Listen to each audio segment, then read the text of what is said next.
What is up? I am finally done with this video that I've been trying to put together to post as a follow-up to my last wind-up replay review from another multi-day tournament.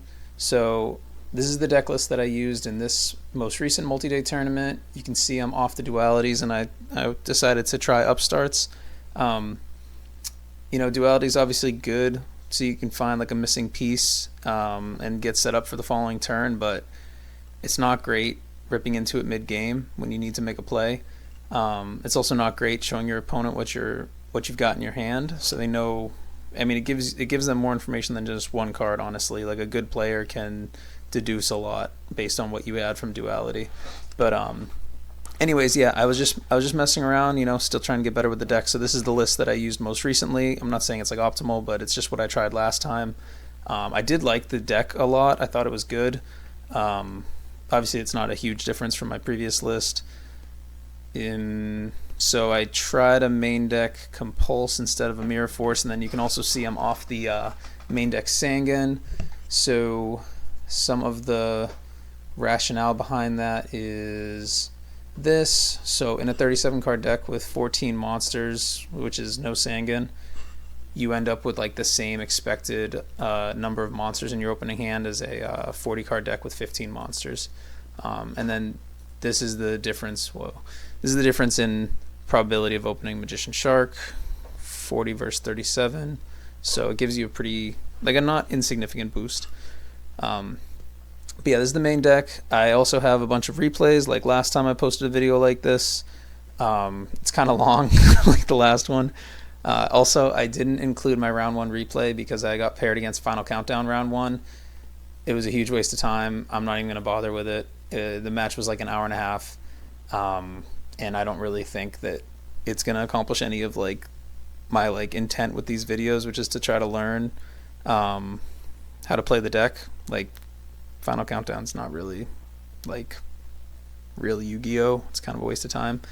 But yeah, so after this is going to be a bunch of replays, and because I didn't get to include my round 1 replay, and I also had a no-show in round like 5, I think, I threw in some other wind-up players replays from this tournament. There were more wind-up players in this tournament than in previous tournaments, and the wind-up players that were on the deck in this tournament are very, very good players, so it's super valuable watching replays from guys like that. There are even a couple of mirrors between those guys. I don't think actually I did have a wind-up mirror in this tournament, but yeah, so I'll also include their replays as like another like learning exercise, watching those. But yeah, next up will be those videos. Alright, we're just going to jump into it with round 2. So I actually don't know what deck I'm paired up against for this round because somebody didn't share the replay. But we actually win the dice roll. This might be the only dice roll that I win in this tournament, and we open perfect. These are the really easy wind-up hands to play through because like we open perfect. So I can go Shockmaster here with just Tour Guide Shark. I have another Shark and a Factory for follow-up if I want, so this hand is crazy.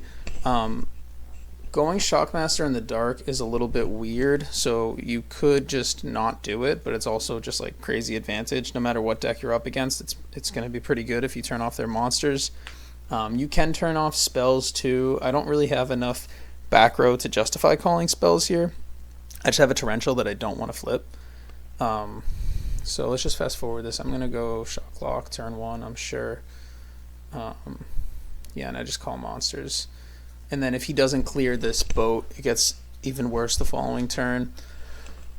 So we set 2 back row. People will do this even if they don't have real traps, but also you don't lose much by just calling traps generally. Even if this is like, let's say, Chaos Dragons and a Raikou and he set 2 for some reason, which would be weird, I'm still in a great position, fantastic position calling monsters here. I'm sorry, traps here. So one of them is a space. He has the space for my Factory. That is reasonable. I wonder... Okay, yeah, I don't actually need to... So I'm just going to go Shark. I'm going to hold my Rat. I don't even need to... space this back row because, like I said, I called traps. And yeah, I go Tiras because I'm obsessed with going Tiras. I go Tiras all the time. But yeah, I'm just gonna poke in. I held this rat that I got, so this is insane follow-up because it can just go straight into a 3.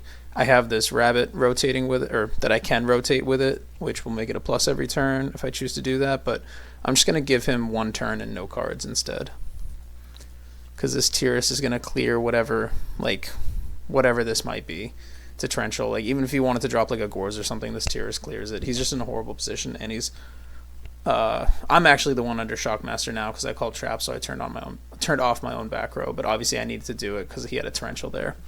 I guess I could have spaced the torrential, but at the time I called traps, there were 2 back row, so I'm not going to blind space when I have such an easy play. I'd rather hold my cards. But yeah, there's like nothing he can do. I mean, I guess technically he could dark hole me, but he is at 2,500 now. We already saw that he was on heroes, so like, what are the threats? Like a Miracle Fusion into Ab-Zero. Okay, so right here, he summons and sets his hand to special summon the Bubble Man, so I use this as an opportunity to space one of his back row, because when they do this, you're generally scared of them setting like an E-Call or a Miracle Fusion or a Reborn or something, so he's likely to set a spell. So I take this as an opportunity to try to snipe, whatever spell he set. And I believe I miss on the 50-50 and I hit his Lance, and then I believe he's going to go Excalibur. And here I could Torrential and leave him with just that last card, but I just don't see a need to. I'd rather him use whatever that last card is. Maybe it's like a Miracle Fusion, and I'll just Torrential and my Tyrus will live. But it's a Rhoda, so like I said, I missed the 50-50, so he can... Oh, he already normal summoned, so he can't even normal summon the Stratos. But yeah, this is just game. I'm just going to fast forward this. There's a million ways I could kill him. What I decide to do is just torrential myself with the Tyrus up. Yeah, there's so many ways I can kill him. It doesn't really matter. Okay. So this is a pretty slow hand, and I opened with no traps. This deck does play a good bit of traps. So I sided in the Snowman Eaters, assuming that he was going to be on the same list that Ricky plays with the Thunder Kings. And the Gem Sparks and everything, so Snowman Eater is pretty good into that because the Thunder King murders you.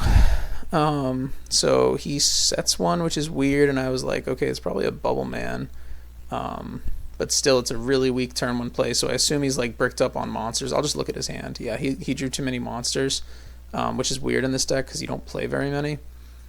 But yeah, he is going to flip my Pap, which is another very suspect play, but it's because he has the Skill Drain. Yeah, I have not seen Skill Drain in this Bubble Beat deck. Obviously, we've seen it in Tengu format, just like the Hero Beat deck with Skill Drain and Barbaros and things like that, but I have just not played against it in Redo. So this was, anytime I see the Bubble Man, I always assume it's like pretty much identical to the Ricky rank 4 kill you right now deck that always kills you turn 2. But I just drew a bunch of monsters and some spells. Like, it would normally be a solid hand, but under Skill Drain, there's not much I can do. So I'm just going to try to thin my deck out and live for another turn. I can activate my effect even if it's negated with Skill Drain and try to thin my deck out. I can even, I guess, overlay into like a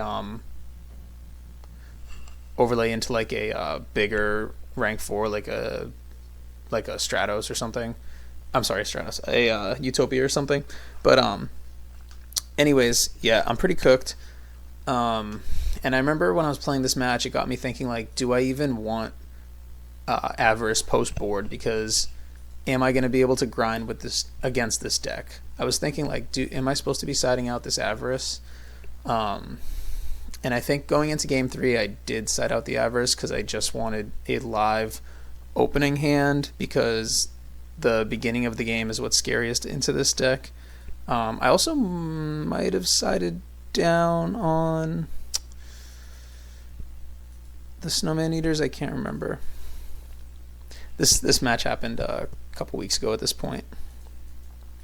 I didn't get on the commentary for these as fast as I wanted to, but we opened a very similar hand game 3. Oh wow, it's like identical to like the game 1 hand. It's perfect. We got Double Shark Factory Tour Guide, so let's see if he has the Veiler or the Maxi for the Tour Guide. So I go Tour Guide into Tour Guide. So I'll talk about this maybe a little bit later. he goes Max C, because normally this would be Tour Guide into Sangan, but I'm actually not playing Sangan in this deck.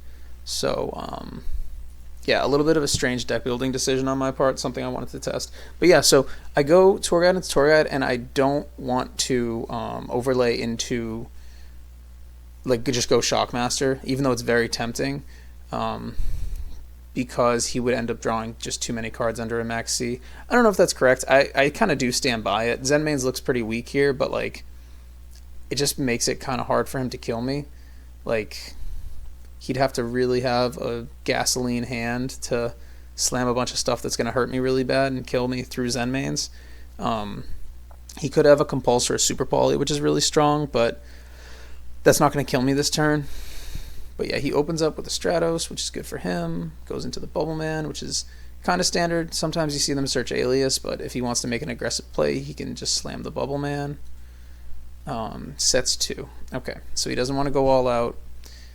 I draw into the Magician, so like I'm still just drawing amazing. Not drawing any traps, but still, this is a great hand. We don't complain about this. So I remember I was thinking this is scary into 2 back row. Now here, I actually don't know how this is supposed to happen. So I'm pretty sure on my Magician summon, I always screw this up. I'm pretty sure on my Magician summon, I'm allowed to activate Shark Effect with priority before he can activate anything.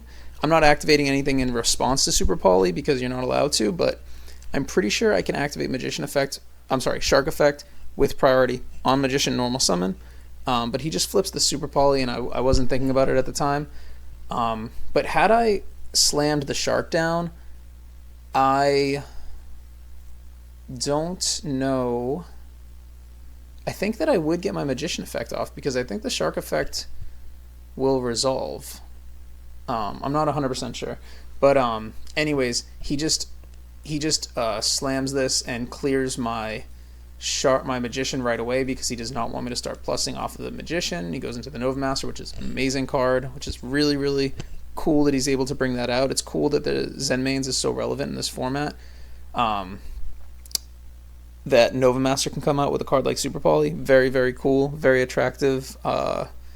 Plus for the Bubble Beat deck that it can play such a crazy card like Super Poly. But I wasn't able to pause this in time. But what I was going to say is here I didn't really want to blind space that, or space that back row just because it could have been a Compulse. But in my head I was like, I get punished so hard by a D prison here. Looking back on this, I was like, did he tell me that this was a Compulse already because he Super Poly'd my Magician? But I think he had to Super Poly my Magician so that I couldn't Magician Shark. So I was thinking maybe this was a D prison and I just get punished so hard by D prison I need to clear this Nova Master. And then he has the perfect answer in the Compulse. So like my normal summon got stopped, my Zenmaines got cleared, he fusioned off into this insane card. So I'm just like, yeah, he's probably gonna kill me right here. I'm kind of fucked. But all he has is normal summon Bubble Man. So maybe I have a turn to live. So this is probably my last turn right here. I draw into another Wind Up Factory, which is cool. I don't really know if it's necessary to play it since I have all this extension in my hand. I might have to bluff set it if I get my play interrupted. I burned my space, so now I will lose if he flips Rivalry. I never want to be in that position. That's why usually I hold my Space Typhoon, but I just felt like I had to try to clear his Nova Master last turn. But anyways, here I'm going to normal summon the Rat, and on Rat summon I'm going to special summon the Shark just in case he has like a Veiler, because I don't want to just lose. Bumblebee doesn't usually play Veiler, but he could have like a Fiendish Chain or something as well, so I just don't want to lose on the spot to like one interruption. He could have like a Compulse or something. I don't know if it's correct to play the Shark right here, but it's actually a Space Typhoon, so now I know he has nothing. He also didn't max C, so that's the only hand trap that he would play, so this gives me the green light that he has nothing. There's no hand trap, there's no interruption, so I just get to do my thing. It's going to take me a second to figure out exactly how I can make a good board off of this. So I'm going to go Rat, get my Magician, And now I have to decide if I'm going to go Shark to 3 or Shark to 5. I have to activate my Shark effect so that I can resolve my Magician effect. I also can still search off this factory. I think I'm waiting to search because I don't know if I'm going to need to search like another Shark, for example, or if I want to leave it in the deck to special summon off Magician. But this Magician effect triggers and it's going to get me another Magician. So I have, right here I have these 2 Sharks which can go into a 5. Like I said, I love me some Tiras, but Adrius is what clears this main phase 1 and pushes more damage. It loses harder to Dark Hole if he has that, but I'm hoping to end on a Shockmaster. So maybe I should mention what I'm trying to do. In my head, I know what I need to do is make a Shockmaster. That is my priority. I want to make a Shockmaster, turn off his spells, because that's how he'll get back in the game. I also need to clear this Nova Master in addition to the Shockmaster. The way to clear the Nova Master is I can go Giga Brilliant won't do it because my Shockmaster will crash it. Acid Golem is really not the most attractive thing to make, especially at 4600. No way to clear my own Acid Golem, not safe. So Tiras Adrius is what I want. So I want rank 5 with Shockmaster. That's my goal from this hand. So I go Shark 3. You can see I have 15 in my extra deck, so I haven't used anything. So I go Boat, and then I'm going to go Shark 5, and then I'll trigger my Magician. So like I said, I didn't want to search a Shark out of the deck because I might need it for my deck. That's what I was talking about. So I did need the last Shark to do this. And then I will go Adrius, pop this thing. And this is just as good as Tiras in this case because I'm going to call spells, which is what Tiras would protect himself from. Destruction from like a Dark Hole. So I made Boat, Shockmaster, Adrius. I don't like summoning Boat in attack position. It's almost always wrong, but I did not want to possibly give him an extra turn because he's at 8,000. I want him to die next turn. I want him to just have this one turn. With Rat in hand, maybe I could kill without this being in attack position because he would be at 39. Maybe. But I'm not sure. So, yeah, I summon it in attack position. He shows me his hand and leaves. So it was Miracle Fusion Dark Hole. This is what we expect from the Bubble Beat deck because the deck is like 22 spells or something crazy. And then he has Alias. So we just barely skated out of that one. He had really good answers for me, but we're able to get him 2-1 in round 2. So we go to 1-1. Okay, here's round 3, and this is just my second time having to play the wind-up mirror.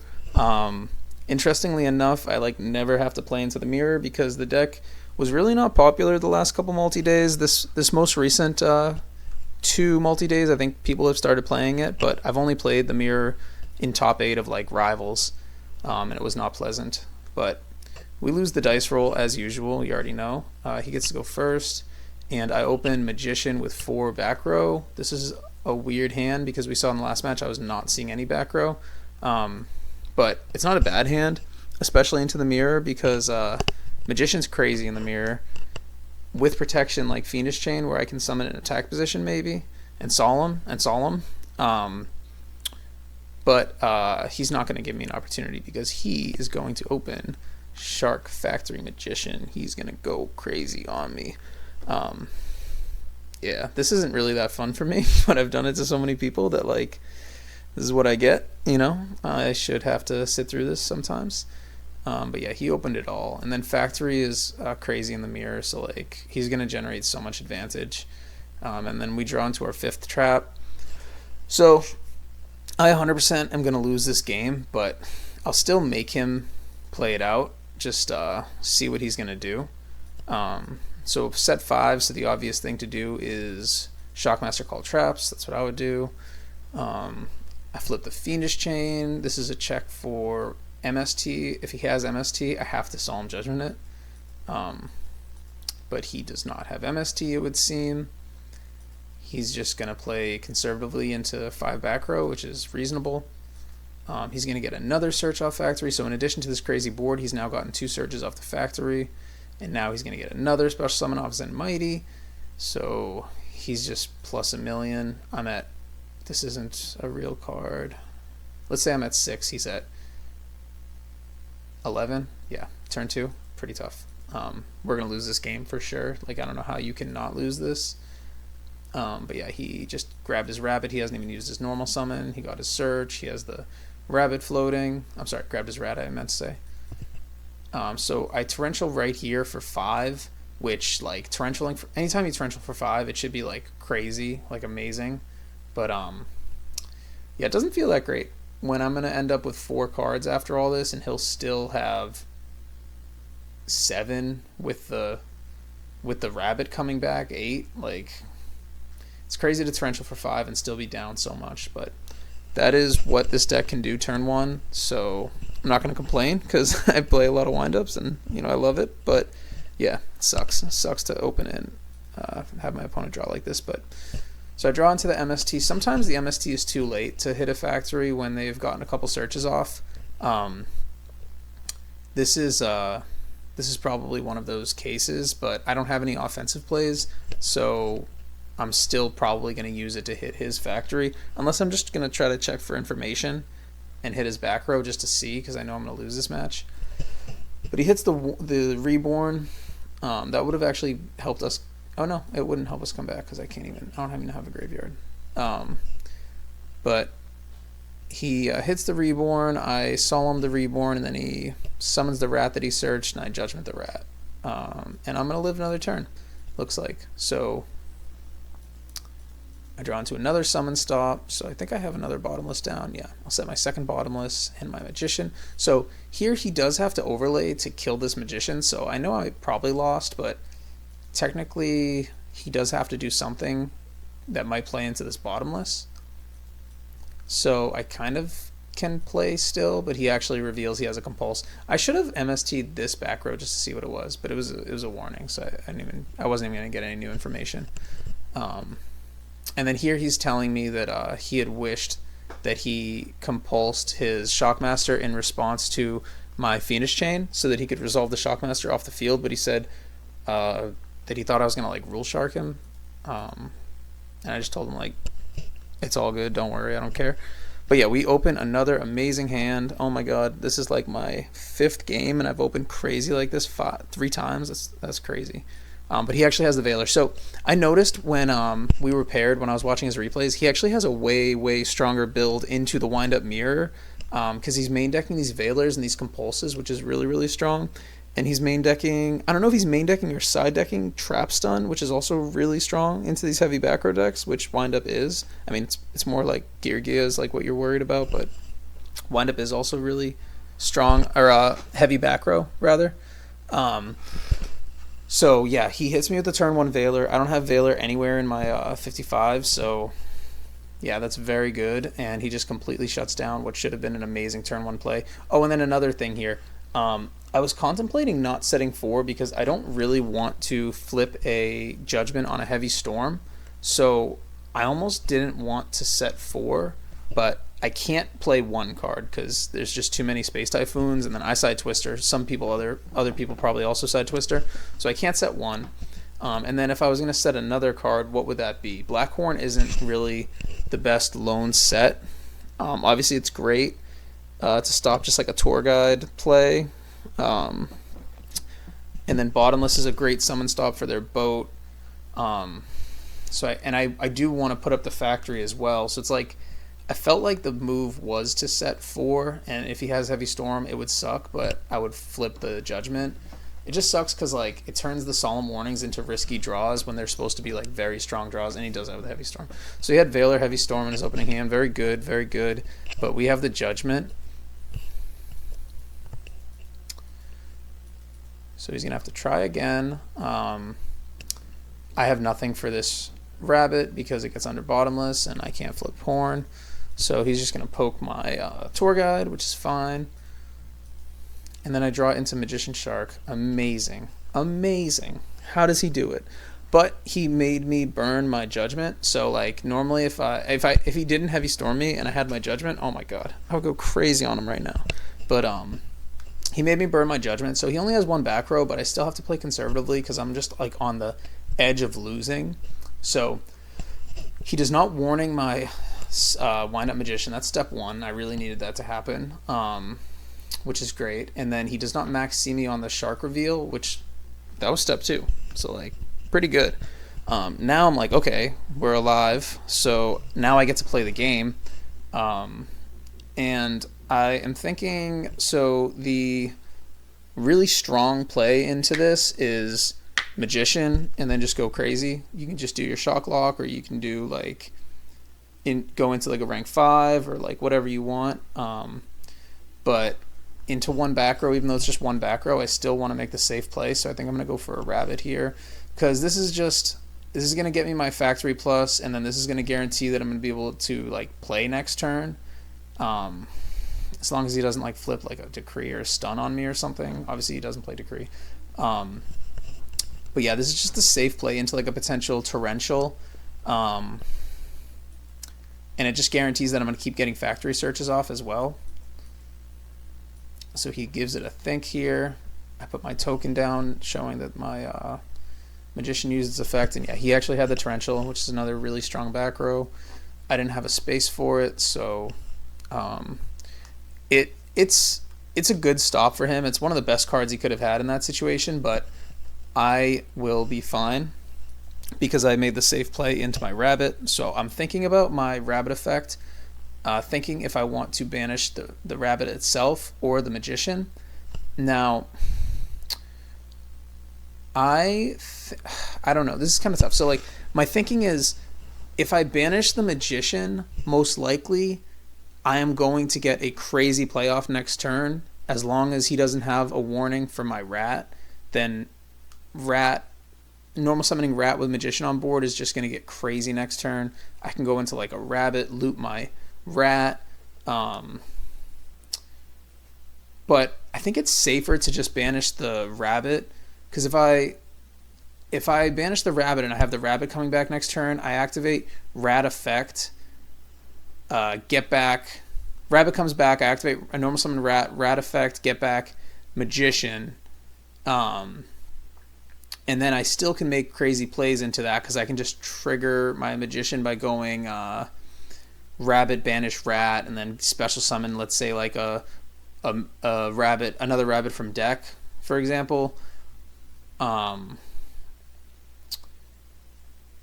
And then I'm getting searches off with my factory. So actually, I would be able to just Magician Shark him that way, because I would have gotten the search off. No. Well, I would actually, because I could just banish my rabbit in standby phase, search a shark, and then I can go normal summon rat, activate effect,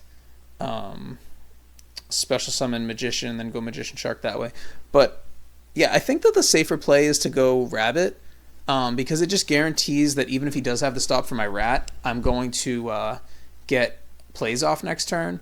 But I end up banishing the Magician. I don't agree with this play. I feel like the safer play was to banish the rabbit. This is a very greedy play, knowing that he has he's playing windup, so I can trigger on his effects. But yeah, I don't know about that one.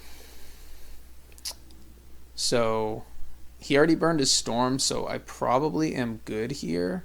He can push some damage, but yeah, I'm probably good. I probably won't die. He would have to like space the correct back row and have like a tour guide or something. Alright, he has a rat, but he has nothing in grave. So yeah, he has to make this really, really ugly, he has to make this really ugly normal summon rat into Leviair play. Very gross. He was trying to steal my Magician, scumbag. And then he has one back row. So the bottomless goes plus there because he used 2 raw cards to overlay, which is obviously ugly. And there was no good situation for him there, because Soul of Silver Mountain would have gotten bottomless, Zenmanes would have gotten Blackhorned. Like, there was really nothing he could do there. So yeah, I draw into the rabbit anyways, so now I can make the super safe play and normal summon rabbit, but again, he only has 1 back row, and he's desperate now, so we don't even know if it's the strongest back row. He would set anything in this situation, but it's actually a judgment. So it's actually a judgment, and I wonder if he had to make that play last turn, if he could have made it backed up into a judgment. Nah, he probably did. Yeah, he probably needed to take my my Magician away. But he has a judgment for the normal summon, so I get punished. So had I not drawn into this rabbit, I would have gotten punished for that greedy play to get the magician when I could have just gotten the rabbit. Because if I had just gotten the rabbit, I could have banished my rabbit and kept plussing with factory, normal summon, whatever I want. But I already normal summoned the rat that turn. But still, I would have had a rabbit on board, which is better with the factory. Okay, so I give this one a think. I banish my rabbit, and I tell him I'm pretty sure I can stack the chain the way that I like, and I can go chainlink 1, magician, chainlink 2, factory, so that I get the shark in my hand before the magician effect happens, so that I can special summon the shark that I search off of the special summon of this magician into this magician. So yeah, he's cooked. He's at 4,000. I'm pretty sure I end up taking a while on this play, just because when I'm in positions like this, sometimes I have this bad habit where, like, I can make, like, reasonable reads when, you know, it's a normal game situation, but when, like, the game is completely won in a situation like this, I know I've completely won the game. Like, there's nothing that he could have. Snowman Eater doesn't stop this. Raikou doesn't stop this. Nothing. I, like, overthink things. Like, I remember I was taking some time because I was like, I have the guaranteed win. Let me just guaranteed win. So I make a play that plays it round even Fossil Dino, which is, like, totally unnecessary. But yeah, so I'm just gonna, this is like, it starts off with, like, the standard shock line, I think. But then I'm gonna make a Maystroke and a Zenmains and attack over something that's bigger than a Fossil Dyna and a Patchy. He has Sangin. Like, it doesn't matter unless he's searching Battle Fader into, like, I don't know. Like, this is obviously game.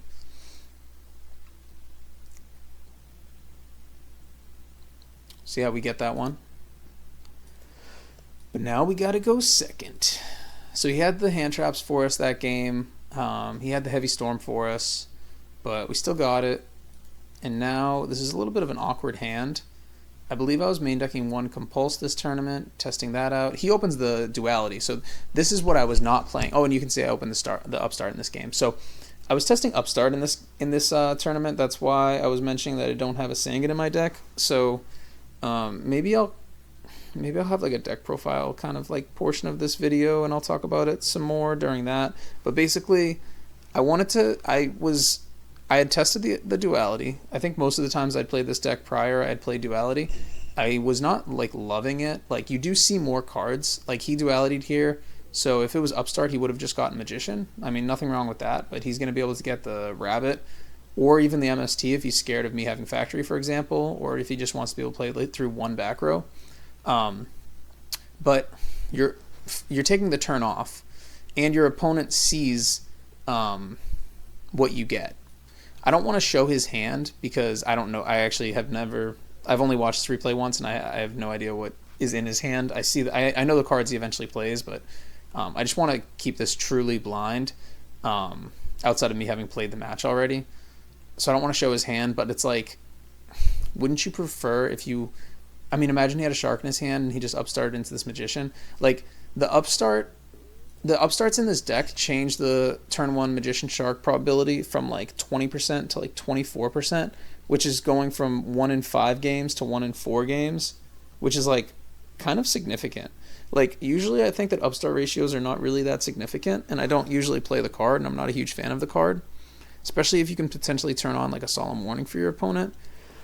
But this going from 1 in 5 games to 1 in 4 games, if you were to play, like, an 8-round tournament, and then let's say you make, like, top 8, let's say, like, 9-round tournament, and you play, like, either 2 or 3 games a match, so let's say, like, 2.5 games a match, what is that, like, 9 rounds, 18, 27, so you would get, like, an extra 1 or 2 games of Magician Shark open.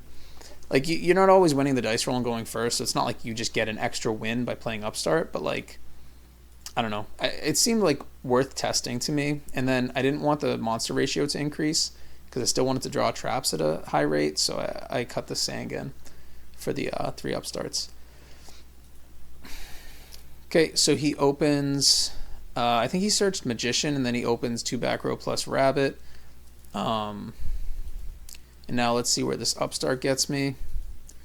Gets me to a black horn, so I have to normal summon into a potential bottomless trap hole, which is scary. But I really need this factory search, so I'd love to be able to get this factory search and then potentially get one on his turn too, because he has to play the game, you know, if he doesn't have a twister or an MST. So I hit him with the classic gag, tell him I'm going to level 9. This joke is just always hilarious. And then I search the rabbit. So searching the rabbit here, I could search a rat here because either he clears my shark and I get my rat to go into my shark, which is like, I mean, he has 2 back rows, so I'm not going to go crazy, but like theoretically, if he clears my shark, I search the rat off the factory. I can normal summon rat, get shark, and then resolve factory, search shark, for example, and then overlay into like magician shark that way. If I choose, I'm obviously not going to do that into 2 back row. So the rabbit is the safer search because it's just always gonna be able to get you your searches off factory because it can just trigger its effect on demand, and it always protects itself by getting off the field. 2, it can actually protect your plays through things like Veiler, which we saw him playing, because it can move your card off the field. It can't protect your rat because the rat has to get to defense position like Lila, but it is just really safe with the factory up. But I mean, searching rat would have been really nice, but again, searching rat with a rabbit in graveyard is even better. So this is just a more conservative search. I don't know if it's correct. Maybe the wind-up gurus will see this and say search rat is better here, and they might be right. I don't know. But yeah, I went for the rabbit just because I want to be able to. I think the game's going to go a couple turns. I have 4 traps. I think my factory might stay up for a little bit. Hopefully, maybe that's optimistic. But rabbit is just a great card to have. It's not like I'm worried about this getting banished like you would in Edison format where there's Caius in the main decks and everything like that, because I don't even have to attack with this into a possible deprison. Anyways, he flips the trap stun, and I'm just like, oh my fucking god. Like, he basically cold waves me right here. And I'm just like, wow, I am so cooked. Oh, also, I didn't talk about this. I chose to set 2 back row. I wasn't really anticipating him to have, like, pro set heavy down or anything like that. But I set the 2 back row because the factory already got its plus for me. So that's safe. He has 2 back row, and even if he has 1 space, he has to play through 1 back row, and then I think I have 2 bottomlesses, yeah. So the bottomlesses would be redundant. The compulse is better chainable after he's put something on the field. For example, if he does somehow shockmaster me, like for example if he flips a trap stun, at least the compulse is the easy answer to the shockmaster, so it can't get its effect next turn, similar to how I Phoenix chained him game 1. But yeah, he flips trap stun and then he goes magician shark, and I'm just like, ah, fuck. Under trap stun, like, yeah, this is fucking raps. He's gonna fucking kill me. Whoops, what am I doing? But yeah, he trap stun, magician shark, drew all these cards raw because he didn't even have the factory. I search off factory and I search my rat, so I didn't even have to make a decision technically because I ended up searching the rat anyways. But yeah, he has magician shark here with a rabbit that was on the field prior. So now this rabbit can actually loop this rat if he chooses to. So he can get his rat effect and then loop it with his rabbit if he chooses to, and that would actually trigger this magician that he just got back to. Crazy. Yeah, so he does that. And now, oh wow. He can go boat. He can go boat and then get like a shark, for example. Yeah. Shark or magician, whichever one he chooses. I don't like burning all my sharks, so, but he has no magicians left actually. That's all 3 magicians. He has to get shark. Yeah, he gets rabbit. Did one of these not trigger? Wow. Okay. Wow. He so he has Shockmaster, Pap, Boat, and Rabbit, Rat in rotation. So like, yeah, he fried my ass. This was a blowout. Now he calls spells, which I found really odd. I'm always kind of tempted. I guess that's not fair. Like, I find it odd, knowing the cards in my hand and seeing I don't have any spells, but like, this is really just gonna play around. Like, Heavy Storm isn't even really scary because I'm the one with the back row, not you. This is only really gonna play around like Dark Hole Reborn. He did see that I was on Upstarts, which that makes Upstart a worse card. Obviously, I would have played Upstarts if I had them, so I would have to top deck the Upstart. But yeah, I don't know. I mean, I don't want to call it wrong, but I mean, if you call monsters, you know I can't play next turn, and it turns off the only spell that I have because they can't activate, so I can't trigger Factory. But yeah, I don't know. I don't know about this because even if I did have Dark Hole Reborn, you have Rabbit Rat coming back. So even if I Dark Hold you, you have all this, and I don't get to play next turn. I mean, he trap stunned, preemptive, not in response to a trap. So like, he didn't actually clear these back rows, so he still has to play through them, I guess. But yeah, I think I feel like he should have called monsters, but I don't know. So anyways, I have to play through all of this without spells. I don't have any spells. But and then he has the Rabbit Rat coming back, so I'm kind of fucked. At least I have the Rat in my hand, which is the perfect step one. And then he has the Veiler too, so that explains why he didn't call spells. I'm sorry, didn't call monsters, because he had the Veiler too, and I don't have any way to extend really. I guess if I had a Shark in my hand, I would. But yeah. Oh. Am I supposed to search? Cannot be activated. Cannot activate its effects. I don't think I was supposed to search off that.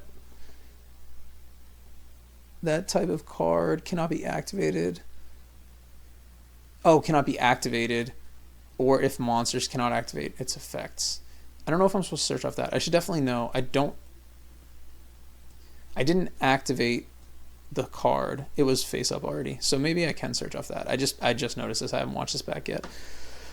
But yeah, so now I have to live a turn with a Rat in attack position. I drew into Judgment, which is amazing, but I choose not to set the Judgment because I think that if I have to flip the Judgment, even though I'm only paying 1800, I will definitely lose, because like, I need all these back row to like stop summons. And I can't take any damage because I'm so low. So I choose not to set the Judgment because it stops a summon, an inherent special summon, which is great, but it hits me for 18, which is almost like what its purpose, like it's trying to stop that damage coming in when I just need to live a turn. So I chose not to set it because I thought it would be counteractive, and I thought the Bottomless would do it better, because Bottomless stops almost everything in Redo format because there's no priority, and anything that plays through Bottomless, like Maystroke and Zenmaines, at least I have this Blackhorn as well, which is crazy strong side deck card. So I'm forced to standby phase, hit his Shockmaster, because otherwise he will call traps and just win on the spot. But yeah, I'm still kind of cooked because he has Rabbit, Rat, and then whatever he has in his hand to normal summon. And he has Boat. And he has a big monster on board already. So yeah. He can literally attack and kill me right now without even using this Rat effect, I think. He could literally just go, this is 15, this is 15, that's 3,000, this is 14, that's 44. Yeah, he has lethal just if he attacks. And I don't know how people side in the mirror for windups, but like, I don't think the battle traps are good, because I mean, like, D-Prison clears, like, for example, like, Zenmaines and Tiras, which is a problem, but, like, you give them their whole main phase, you know? Like, when they got to the Tiras, they probably triggered multiple Magician effects. So, yeah, I don't play the battle traps in this, in the mirror. But yeah, I'm going to resolve the factory effect when he activates his rat effect, but I mean, it's curtains. He's got me. So he goes Soul of Silver Mountain. This is a fine play because this card always baits out Bottomless because you have to flip it right now, otherwise you won't get a chance to. So I do have a Bottomless, so I do flip the Bottomless. So we stopped the rat. That's great. But he still has the Zen Mighty, and he hasn't even normal summoned. So I hit him with the thinking emoji. You already know. Gotta pretend like I got something, like a warning or something. And then he goes into a shark. Now this is threatening, I guess technically Zen Mayo, but like I don't think you should be playing that card. Oh, and then I hit him with a little bit of gamesmanship. So I ask him right here if he's normal summoned.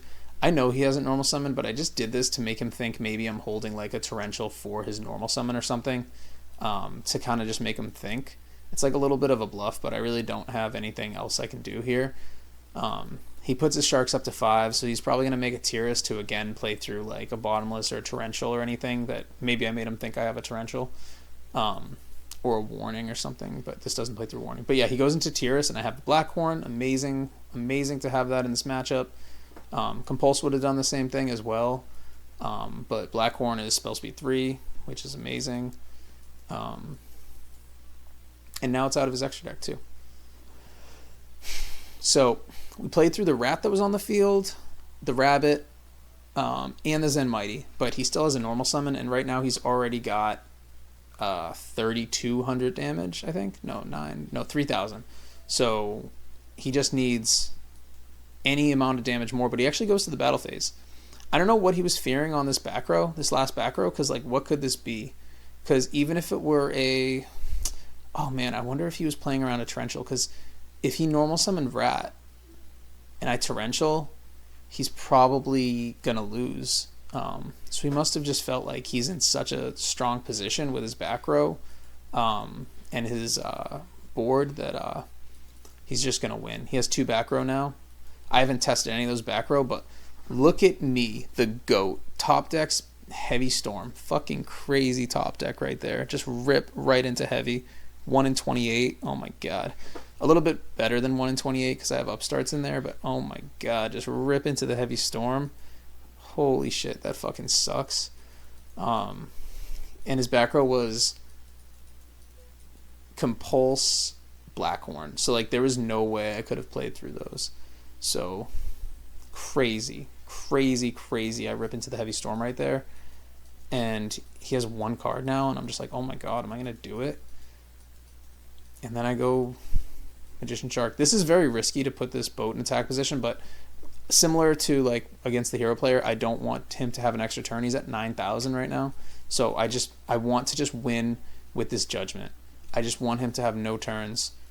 So I think I was thinking about going Shockmaster, but if I go Shockmaster, I'll have... This is only like 1,700 damage. Shockmaster, I could call monsters, and then I have the Judgment for like a Dark Hole, which would be like really good.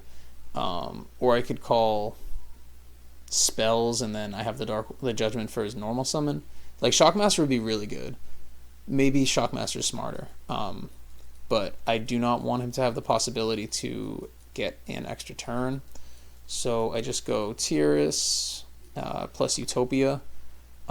Thinking like with Judgment, there's no way that this boat does not live. So I just do this with the intent of if he gets a Temtempo play, which Temtempo is such a threat for this deck, I have to Judgment the Temtempo because Temtempo is bigger than my Tyrus, and he can rip the material off of my Zen Mighty, and he can rip the material off my Utopia, so he can't protect for as long.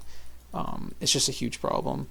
And he does have the tour guide for the Temtempo, but he did not start with an MST. If he had MST tour guide, then I actually probably lose.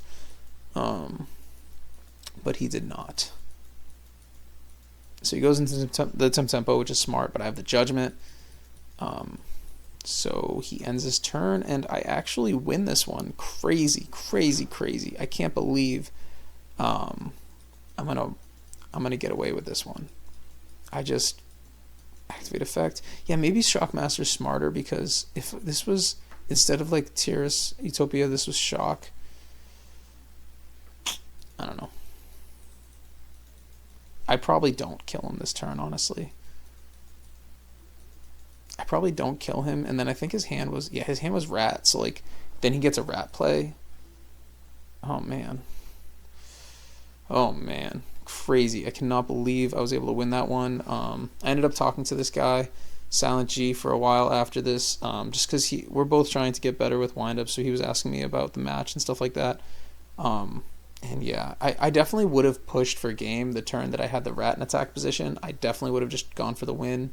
But man, I mean, I got really lucky that I ripped into the heavy. But yeah, this guy's a great sport. And he topped the last multi-day with windup. He's a good player, so it's all good. I'm sure he's happy to just get the matches in, keep improving. So that was round 3. All right, so here's round 3. I'm paired up against Rabbit. It might be Macro Rabbit. I feel like it was Macro Rabbit. I can't remember. Just going to get my excuses out of the way right now. This match was played on a day that I was traveling for work, so you are going to see a little bit of that. So this was a really long day for me. I think I watched the Pats playoff game the night before this. It was Sunday. And then I woke up at like 4 a.m. to fly to my client site, and then this is at like 11:30 at night after all of that. So there's my excuse. There you go. Anyways, he opens T-set pass. I open double shark upstart. So whenever I here, let's see what I get firing on the upstart first. Okay, we get a Phoenix chain. So whenever I see this like double shark, I'm just like kind of tempted to just slam it down. In this case, it doesn't make sense to slam it down, because what is this going to do? It's going to burn 2 of the sharks out of my deck, 2 cards from my hand, into a back row that gets punished by like any reasonable trap, unless it's a battle trap, and get like a special summon like a Zen Mighty, get a rabbit. Like, it's not really worth it. So I'm hoping to draw into like literally any other wind-up monster, and then this gets crazy. Like, if I draw into like a rat, it gets crazy. A magician, oh my god. A rabbit is even okay.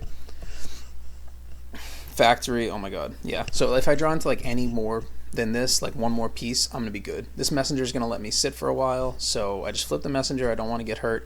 And then he normal summons a fucking Spirit Reaper, and I'm just like, are you kidding me, dude? Spirit Reaper. And I have to warning this, because like I can't let him hit a card out of my hand. And he sets another back row. Obviously he doesn't have an MST, or else I think he would have wanted to clear that. And then I tell him I forget about the messenger. But yeah, I draw a rat, so I can normal summon rat, special summon shark. So if he had no back row, I could go rat, special summon shark, overlay the sharks into a Zen Mighty, detach, special magician, activate rat, special shark, activate magician. Like, I can start going crazy, but I'm not going to do that into 2 back row, because like any summon stop, I just burn my whole hand and I'm going to lose. So I just give it another turn to wait, although I am getting tempted, because even if I didn't want to do rat, shark, I could go shark, and then this rat is good follow-up. He reborns, this is weird, so he reborns the Reaper. I don't do anything on that, so I don't know if he was checking for something there. Also, because this monster hasn't been flipped, I assume that it's Cabazals, because I don't know what you wouldn't flip. And then he normal summons the Tour Guide, so he's going to poke in with all 3. So this plays relatively well into Mirror Force, I guess. It's actually not that good into Mirror Force, because he loses the Reaper, and he replaces the Tour Guide with the Sangan. But yeah, he hits me for 2,000. I don't know if he's just trying to poke me down.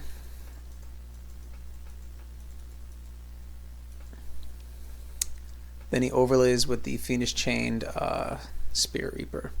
And now my patience is going to pay off. I draw into the Magician. So let's see. So I go Magician Shark, and now having Rat Shark follow-up is like incredible. So like I can just go crazy here. I go Magician Shark, And this actually walks. He has 3 back row, so I did not actually expect to get this far. I thought for sure he would have something. So into 3 back row, I decided to go rabbit. If I were going to make the greedy play, I could go magician, but if he has a torrential, he gets Sangan effect, triggers his Zen mains, and clears my messenger. I mean, that still happens with the torrential, but then I get to keep a card with my rabbit.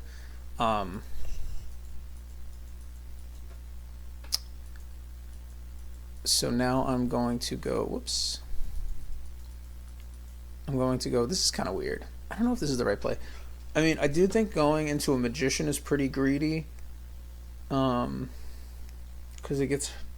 I get cooked into even a bottomless. I just am sitting with a shark, I guess. I don't know. I don't know if going into magician is better there instead of this rabbit. I feel like the rabbit is safer, and then I can start applying pressure. So I can't go into a Zen mains here because it traps the materials under the Zen mains, because I expect he's either going to have a warning or not. But if he doesn't, I'm not going to get a material off of this thing. So I go into a Tempo, which is kind of sus. I just don't expect like a boat to walk, even though technically I could go boat and go magician shark, but I already had the opportunity to magician shark and I chose not to into 3 back row. So I don't know. Those back row could be anything. I mean, it's reasonable to think that he has a summon stop there, like a fiendish, bottomless, warning, compulse. Any of those would like kind of cook, but at least this will get a material off the Zen mains. Now, and the other nice thing about Tempo is like playing against rabbit, like anything bigger than their Logia is a problem for them. So he normal summons the Guaiba, so this confirms that the set was a Cabazol's. So I remember thinking I wanted to bottomless this here to see if he had a Lance, because I don't want him to be able to go into a Dolka and like Lance over my Tempo or something like that. He does flip the Cabazol's. Now here is where I throw the entire game. Like I was saying, very tired. I needed to Tempo here. I don't remember if he... I remember thinking like, damn, he overlaid these really fast. But I think in the log it said that he gave me like 10 seconds or something, and I thumbs up. So like, this is my fault, but like, the whole point of me making this Tempo was to clear the Zen mains materials and be bigger than a Logia Dolka, and then I forget to activate the Tempo effect before he overlays, and I literally was expecting it to be a Cabazol's. He shows me the 2 dinosaurs, and I forget to do the Tempo effect. So like, this sucks. Playing these multi-days when I'm traveling for work sucks. Playing these at midnight sucks, but I fuck up right there. And now I'm just gonna get like completely fried because I can't activate any effects. Technically I could like activate the Tempo and let him burn a Dolka material, and then I could normal summon the maybe I can normal summon the... I don't really want to normal summon the rat. Maybe I could normal summon the shark and let him burn the other one, but like obviously like that just like sucks. And I leave the Tempo in attack position with a Sangan, which is a mistake because he can crash in and get his rabbit search. So like, I'm just playing badly at this point now. Like, one misplay goes into several. So that's what he does, and now my Tempo is going to have to stay at 2200. He still doesn't have a way to clear this messenger, so we know none of these are...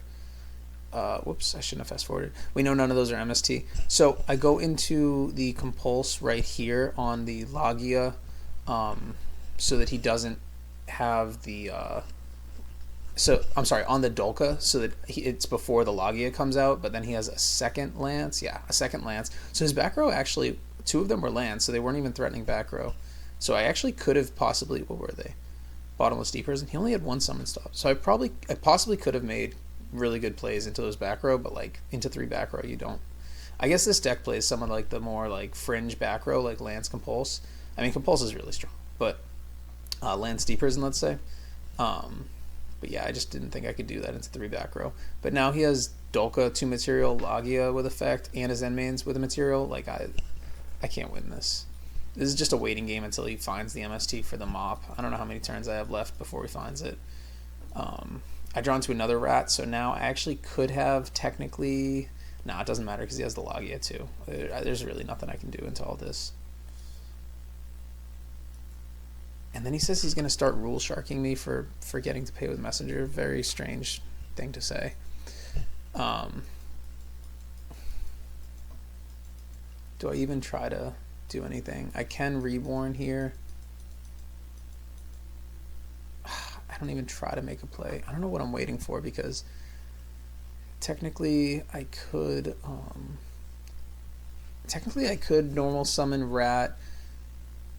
Let's say he doesn't Logia. I activate effect, and then he Dolkas. Yeah, I can't. I don't have enough to play through all these negates. Top decks another rabbit, and it's still live.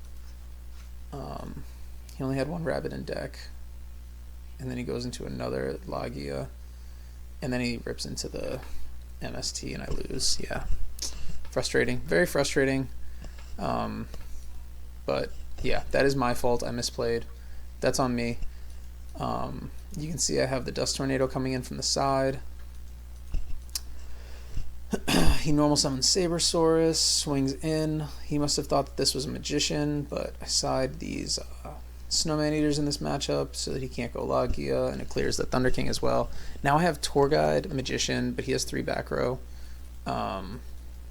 So like I was mentioning earlier, the downside to having no Sangan in the deck is this exact situation where he could chain like a max C to the Tour Guide effect, and I could just go Sangan and sit, or I could go Tour Guide into Sangan into these back row, and then if he Torrentials, I get to replace my Tour Guide. In this case, I would search a Shark, and then I have Magician Shark follow-up. Or if he doesn't Torrential, I can technically go Zen Mains into these back row, and again not get punished by Torrential or Bottomless. And I could even leave the Sangan. So like Sangan is really good in this situation. I'm not playing it, and then he does have Torrential, so this is an example of why you would play Sangan. So I get cooked right there, but at least it's 3 monsters towards an Avarice in my hand. He normal summons his Vanilla Dino. I Bottomless it. I think I did that because I didn't want to have to Torrential 2. And he's playing Lance. I rip into Heavy, so I don't want to Heavy my own Torrential and make no play. So I set the Heavy so that I'm not just living with this Torrential. And it invites him to set more back row. He has Tour Guide, so I Torrential here. He compulses. I don't understand why he didn't Tour Guide get Sangan, because then I wouldn't have been able to Torrential there. But he Tour Guides into Tour Guide. That didn't really make any sense.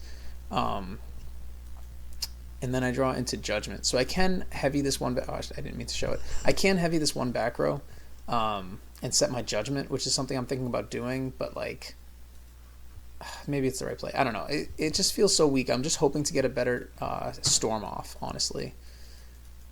I set the Judgment just in case I do need to flip it. Then I can still activate my Judgment and flip my Heavy afterwards. He goes Tour Guide into Sangan now.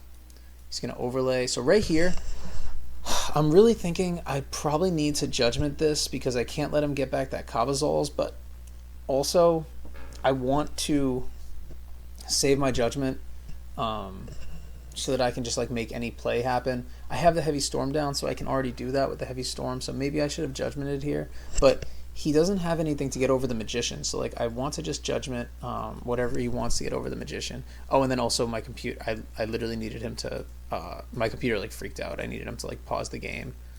But yeah, I don't Judgment this. I don't know. I think that maybe I should have Judgmented this, but I just think he can't get over this Magician until he overlays. We draw into another Dust Tornado with no play, so I'm forced to set this Magician, and I set the Dust Tornado. I Dust right here so that he cannot negate it with a Logia. and he chains Compulse on my monster, and I'm forced to Judgment this, and I lose right here because my back row is Heavy Storm, of course. So yeah, this is going to be curtains. He attacks first with the Levier. I don't know why he did that. Oh, I guess to kill me this turn. I flipped the heavy. He had warning. His Dulka. I do this so that I can activate my Avarice, see if I draw into like a dark hole right here, so that I can live, and I don't, and I lose, and I leave.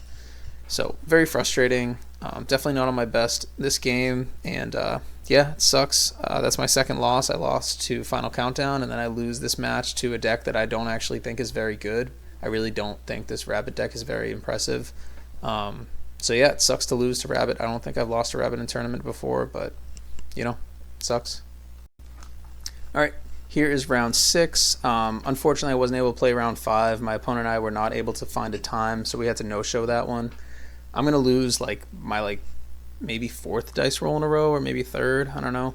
But yeah, we are going second. We are paired against Samu. Samu has won at least one of these really large tournaments. Maybe he's won several, I don't know, because I haven't been playing REDU as long as some other people, but Samu is an extremely, extremely strong player, so anytime you're able to play against strong players like this, it's a great opportunity. I'm always really happy to play against really strong players because it's the best practice you can get, honestly. So we're paired against Samu. He's on Bubble Beat. He doesn't normally play Bubble Beat. He normally plays Geargia with the cars and the very small Machina package and like 15 traps. But yeah, he's on Bubble Beat this tournament. He probably took Ricky's list. I'm not sure. So this is our second Bubble Beat match. I lost to Ricky when I played Bubble Beat before, but I won against the player I played round 2. He opens E-Call into Stratos, and then I don't remember what he searched. He searched Alias. Yep, that makes sense. I think he's on the Spark version. So we again open our upstarts. Let's see what this upstart digs us. It is a Phoenix Chain. I think every time it's been a trap, interestingly. So we open with the Messenger because the nice thing about this Messenger is it's like the MST magnet. Like, players do not like dealing with it, want to MST it immediately. Maybe he'll even want to like Alias Spark it. So we set 2, put up the Messenger, you know, because we don't want to die, because this deck OTK is like turn 2 like every time. He just normal summons Bubble Man, attacks for 800. This is like such a weak play. This is so funny that he's forced to do this because he just doesn't have a way through the Messenger, which is really funny. At this point in Yu-Gi-Oh, there's not a lot of really powerful extra deck monsters, or XYZ monsters, I should say. So you can't just go into Diamond Direwolf and just pop this, for example. But yeah, he just sets a 3rd back row, so now we have to play through 3 back row. I'm going to normal summon the Shark, so I get punished by a Bottomless right there. Yeah, I would have gotten cooked by a Bottomless right there, but he does not have the Bottomless, so I'm able to just trigger my Factory, which is nice. Tell him I'm going to level 12, you already know. And then we search the Magician, and Shark is 15, he can't attack over 15, so like he actually does not have a obvious way to clear this. And then I set down to 5. This is like kind of risky, but if he doesn't storm me right now, I'm probably going to live, and I have a really strong play next turn. He does have all this back row, and this deck plays all the scary stuff. I mean, this deck plays all the scary stuff, but it also plays Spark and Call the Haunted. So not all of their back row is the most threatening, and it plays D Prison, which is not the most threatening back row. But he summons the FTK, turn 1 FTK card, Thunder King Ryo, very hard for windups to deal with. So, yep, I have a Bottomless, so I'm going to Bottomless this for show. Get him out of there. He doesn't flip like a Judgment or anything. Not saying you should flip a Judgment there, but maybe he would, because this is such a problem for windups to deal with. I would have to go neg into this. So yeah, I Bottomless this. He hits me with the Think emoji. He's thinking about making a play. So he is going to overlay into Maystroke. So I remember him doing this and me thinking like, is he like what? Like, this is so not threatening. I don't think he's doing this to just stay alive. I think he is doing this to bait a response from me. So he thinks that I'm gonna waste a back row on the Maystroke, I guess. I'm not sure. But yeah, obviously I don't do anything because this really isn't threatening anything for me. It's not like it has a quick effect to book me, but yeah, so I don't do anything to the Mace Stroke. I don't really care about the Mace Stroke. Maybe he's doing this because it's like a rank 4 that can guaranteed detach the materials, but so is, yeah, I don't know. It's not a very threatening play. But he didn't have an offensive play, so it's fine. Now, I draw into a Judgment, so I could just use Shark Effect, search, like, for example, another Shark, and just go, like, crazy on him, but I draw into the Judgment, which makes me want to play it very slow, because I can just Judgment plus off the factory. I'm sorry, set my Judgment plus off the factory, and then have, like, wild, crazy plays next turn. I can also overlay here to try to force a back row response, but then I wouldn't get the next search. I'd have to go, like, yeah, it's not smart, so I'm just going to sit here. And then, like I had mentioned before, having a rabbit sitting on the field also like insulates my plays next turn, because I have the rabbit quick effect on any wind up monster, so I can even like protect, like dodge things from my other wind up monsters, not rat like I was saying. But yeah, so in the I hit him with the thinking emoji, because I tell him in the standby phase I think I want to activate. Oh no, I don't do it. So I was thinking about doing rabbit effect in the standby phase to trigger my factory before he summons another fucking Thunder King. I mean, he's probably only playing 2, so he probably doesn't have it, but yeah, he normal summons the Alias, and I'm thinking, okay, I do not want to potentially allow him to spark my mop and start playing the game. We would prefer it if only we get to play the game, so we warning the Alias. That can potentially turn on a Hero Blast, but like, I think that this deck plays max 1 Hero Blast. Is that what it's called, Hero Blast? I can't remember. I don't play this deck, but yeah, so we warning the Alias so he can't spark me, and then he Mace Strokes my Shark.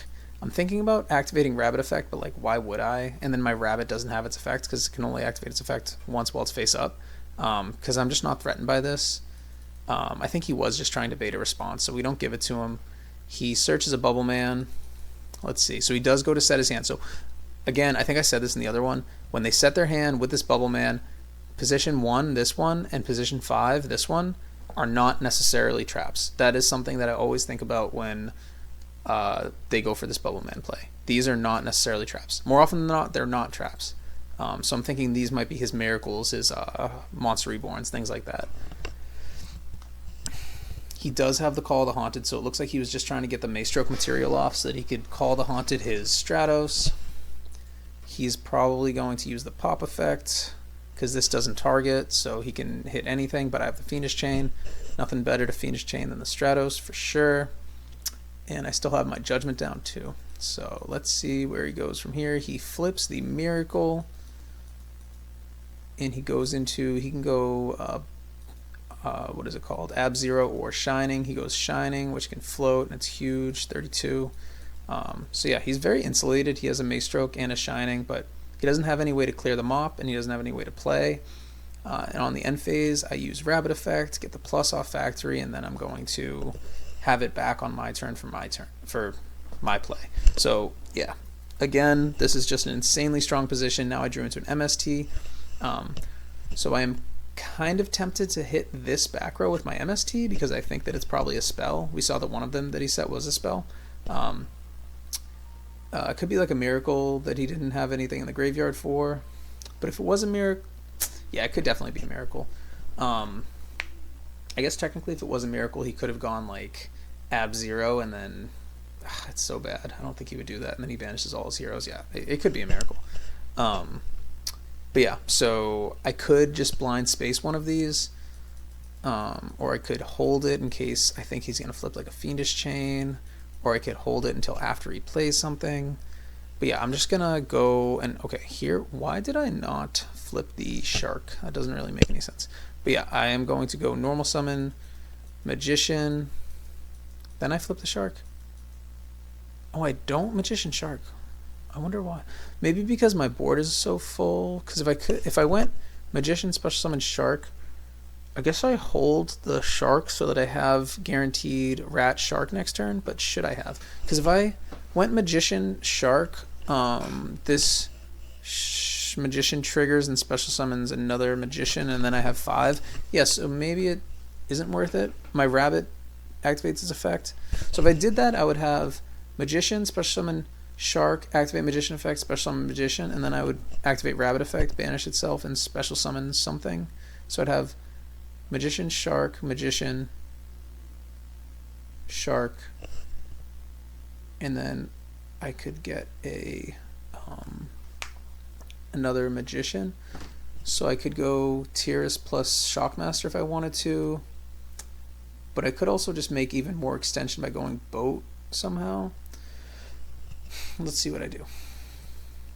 So I don't do that because I want to hold the Rat and the Shark in my hand for follow-up in case these three back rows stop me.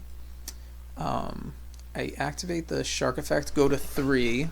Now I could have gone 5 if I wanted to go Tiras, but it's not very attractive to me, it would seem. So I go 3, add another Shark. So now we don't have any Sharks in the deck, but that's okay. I go Rabbit, banish the Magician that's used its effect, Magician trigger, the one that hasn't used, and I go into another Rabbit. So I'm playing this very conservatively. I think if he were to flip Torrential, I could make this Shining mistiming, so he'd be kind of fucked. Because he would lose the Maestro material, so this would be vanilla. He would lose the Stratos. He'd lose the Shining. He wouldn't get these back because I think no. He would. I would not be able to make it mistiming because he would go Chainlink 1 Torrential, so it wouldn't mistiming. All right, so I made my Shark level 3. Let's see what I go into. Oh, I'm giving it a think. Okay. I decide I'm not going. Okay, I want to overlay like this. I want to play really conservative. Interesting.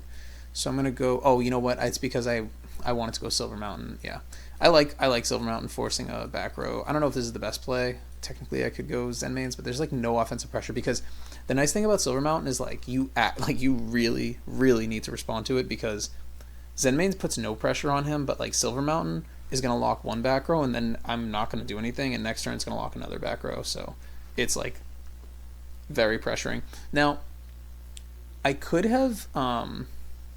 I maybe should have spaced this back row because it's obviously not an MST because he would have MST'd me last turn to turn off this mop. I know he doesn't have MST, so it's not going to be chainable. I don't have anything that a Compulse can chain to either. I guess he could Compulse his Stratos, but I mean, that would be pretty good actually.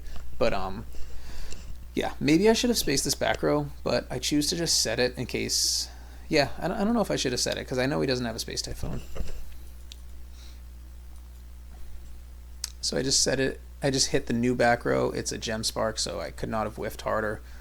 But yeah, now these guys are going to come back from the Rabbit. So like this is just Shockmaster on its own, but Shockmaster is not threatening with a Shining on the field. Do we pop our own mop? I almost never do. Oh, we do. We want to play. Okay. Very risky. I almost never do this. I almost never pop my own mop. But we're going to do it because we want to start playing because we... yeah, we have so much advantage right now. Search another Rat. Obviously, I can't summon that this turn.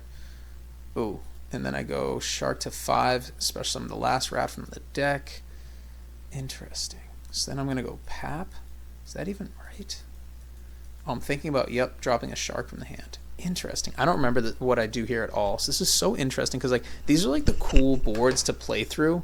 To kind of see like what's the move. Now I don't like giving him Shining searches, but it's not that threatening. He can make a rank 4 play, but I have a Torrential, so I definitely just want to go Tiras because I always want to go Tiras. So I'm going to test this back row. He has nothing for the Tiras. Now I'm probably going to go Pap, yep, to try to trigger the Rat. He has nothing for that. So what are these back row? This is signaling either Compulse, where he doesn't need to play it right away, or Battle Trap. So let's see what he's got. Okay, I just go Rat, get my Rabbit, so this is a very conservative play. I do overlay here. I go Leviair. And I'm going to grab his Thunder King. So this is going to stop a... because what he'll be able to add off the Shining is Alias Bubble Man. So this stops his Excalibur play because my Thunder King, his Thunder King, now my Thunder King will negate it. he does have the D prison. I judgment this. And I'm going to clear his whole board and just leave him with this card and the Bubble Man Alias. And I'll have Torrential. Interesting. Okay, that was fine. It gets punished by just Miracle, really. Because he can't... Dark Hole isn't enough because it doesn't pop my Tiras. And then I have Insane follow-up in my hand as well. So yeah, it just gets punished by Miracle, and he's already burned one of them. So what's he gonna do? And it is Miracle. Okay, so I did think that this might have been a spell, and it was, and that's okay, because I actually have the Torrential. So I remember thinking about Torrentialing here, but I know 2 of the 3 cards in his hand, so I would rather him just play into my Torrential more, because I don't need to Torrential him right now. Because if I Torrential now, I cannot use the Thunder King effect. So if I Torrential now, I won't lose my Tiras, but he can go into Excalibur with the 2 cards in his hand and clear my Tiras. So I can hold the Torrential, no problem right now. I don't need to flip it.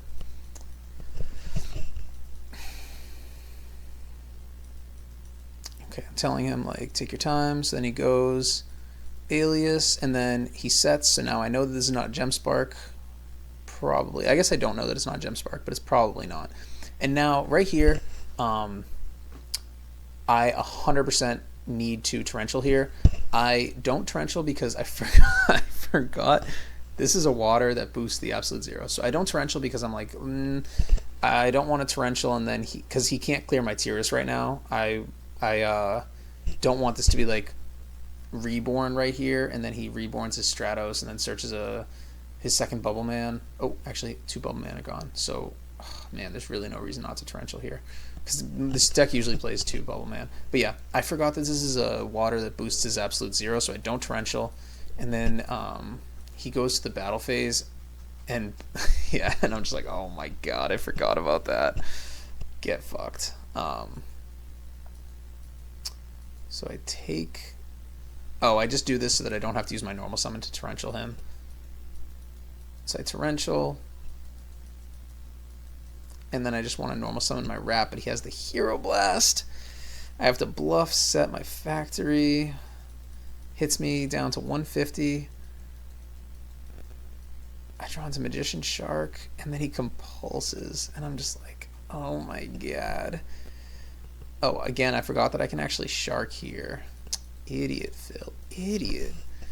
Yeah, I keep forgetting that I can Prio Shark, but that's okay. That was pretty funny, I'm not gonna lie. I was telling him that, like, I forgot that I was 3K, and he's kind of laughing at me, if I remember correctly.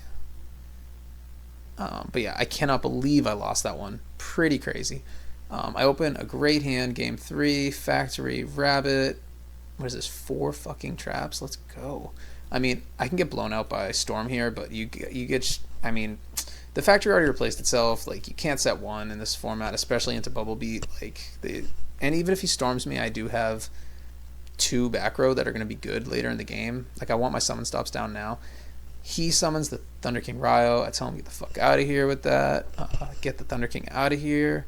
And he sets 3. Very scary. But we get to keep plussing now because the Ryo didn't get to hit the board. He might have an MST for this Factory, but we'll see. So I do not play my Upstart right away. I choose to thin my deck out first. I drew into the Sharks. I already know I'm going to search the Magician. Now with my deck thinned out, I will Upstart. Find the Mop. Yeah, things are looking really good.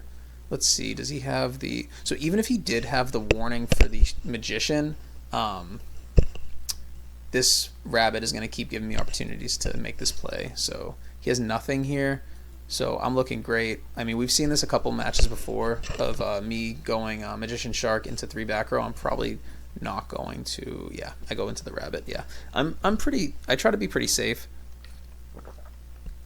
Also, we have to keep in mind that this is post board, so I always try to have an out to rivalry because I never want my opponent to even have an opportunity to flip a rivalry and just win. So I go into the the rabbit. So like even if he does have the rivalry, he has 2 cards in hand. So probably with double rabbit, I can get there with all these back row. Mop, D-Prison, Compulse, Torrential. I mean, even if he has a rivalry and he clears all my stuff. But yeah, I don't want to make a play into 3 back row. So I just attack. And I'm thinking about... Okay. So I go Shark 3, and then I get my Magician off the board. I do this because Magician, Rabbit in rotation is insanely strong. With a Factory up, oh my god. But yeah, Magician, Rabbit in rotation is just a +1 every turn, which is great. You just win the grind game that way. That's what this deck really wants to do, is win the grind game. I go into a Zen Mains because I think that the longer that this game goes, the more I am favored. And then I set the D-Prison. Yeah, he might have an MST and hit the D-Prison. I don't know. It's fine. I want the Compulse to go down when he has like a chain, like something for it to be chainable to. Like he has like a Shining on the field or something like that. So he goes Alias, set back row. So when your opponent does something like this, you always assume this is going to be a Gem Spark or something. Not that like necessarily that needs to be the case because he's a good player, so he might play cautiously. But let's just see. Yeah, it was a Gem. Okay, whatever. But yeah, so we have Factory up, and then we get our guys coming back. The other nice thing, this is a wind-up monster, so this technically can trigger Factory. Not on its effect to protect itself, but on its effect to, pop on the end phase. But yeah, whenever you're against Hero, this Bubble Beat deck specifically, it's not as nice triggering your own Rabbit because they have, like I said, the Sparks, so they can chain like 2 on your Rabbit effect, which is no fun. But I'm going to activate Rabbit, he's going to let me do it, and then I'm going to activate Magician, Factory. He's going to hit my Factory, so no more party time, no more pluses every turn off the Factory, but I still have Magician, Rabbit, which is nice. So I'm assuming that I'm going to get another Rabbit and just keep out-grinding him. I'm making like a wall where he can't kill me. I keep accumulating cards and plussing, and I'm just poking a little bit, so like I'm just putting myself in a position where I'm just going to kill him pretty soon. I don't play the Mop because I'm still susceptible to a heavy, and I also have a lot of back row protecting me where I don't feel like I need the Mop to floodgate up. He finally finds a Stratos, so he's going to normal summon the Stratos, so he's threatening a Bubble Man play, but like, how scary is a Bubble Man play into 3 back row, Zen Mains, Rabbit? Like, he's in a losing position right now. Okay, so I fuck up right here. I think I'm going to show this. So I want to D-Prison this Stratos just because every turn that I let my back row sit, it's technically susceptible to some type of spell trap destruction. So I am not in a huge rush to use my back row, but it is advantageous to me to get value out of it, especially now where I can make his graveyard not empty, but like, 1, he doesn't have 2 heroes for his Miracle, and 2, this deck loves looping Stratos with Call of the Haunted, so like getting Stratos banished is beautiful, especially when I have a Compulse, so that he can't float into Stratos with the Shining. So I want to D-Prison the Stratos, and for no reason at all, I activate Rabbit effect on the first attack, and then I activate D-Prison on the attack redeclaration, and he tells me I can't. And I was like, really? I was like, shit, I didn't even know. He tells me I can't, and then I think I pinged ProStorm, who was watching this game, and he says I can't, and I was just like, fuck. So yeah, that was a huge fuck up, but I learned this ruling, I guess, which is a nice thing, but now he knows my D-Prison, and he goes into 4 back row. So I still don't feel super threatened into 4 back row just because I have such a nice setup, and I have so many back row of my own, and I found a Dust Tornado, so I'm not going to get blown out by a rivalry, which is always the position I want to be in. I never want to be in a position where they can just flip rivalry and win. So I'm going to activate the effect again, get pluses again. I think I'm out of rabbits. I used all my rabbits. One of them is under the Zen Mains, and then you can see the other 2 over here. So I get a rat because I assume that like with a messenger, I'm going to be able to live a turn with this rat. I activate the messenger and he flips judgment. So this gives me information because this tells me he does not have a way through this messenger. So he does not have an MST. And I have a second messenger in my hand. So I hit him with smiley face. You already know. And then I set my last back row because this told me that he didn't have a spell trap destruction for this messenger, most likely. And I have a judgment now, right? No, I don't have a judgment. I just have 5 because I'm just fucking crazy, I guess. But yeah, he made it seem that he does not have spell trap destruction. Does he have heavy storm? No. Okay. So he summons his alias. I wonder. Yeah. Yep. This is what I was talking about. This thing attracts all of his spell trap destruction. So he uses his alias to clear the mops, and now he used alias, spark, and judgment to clear these 2 mops without dealing with my other back row. I also foolishly showed him that I have a D prison.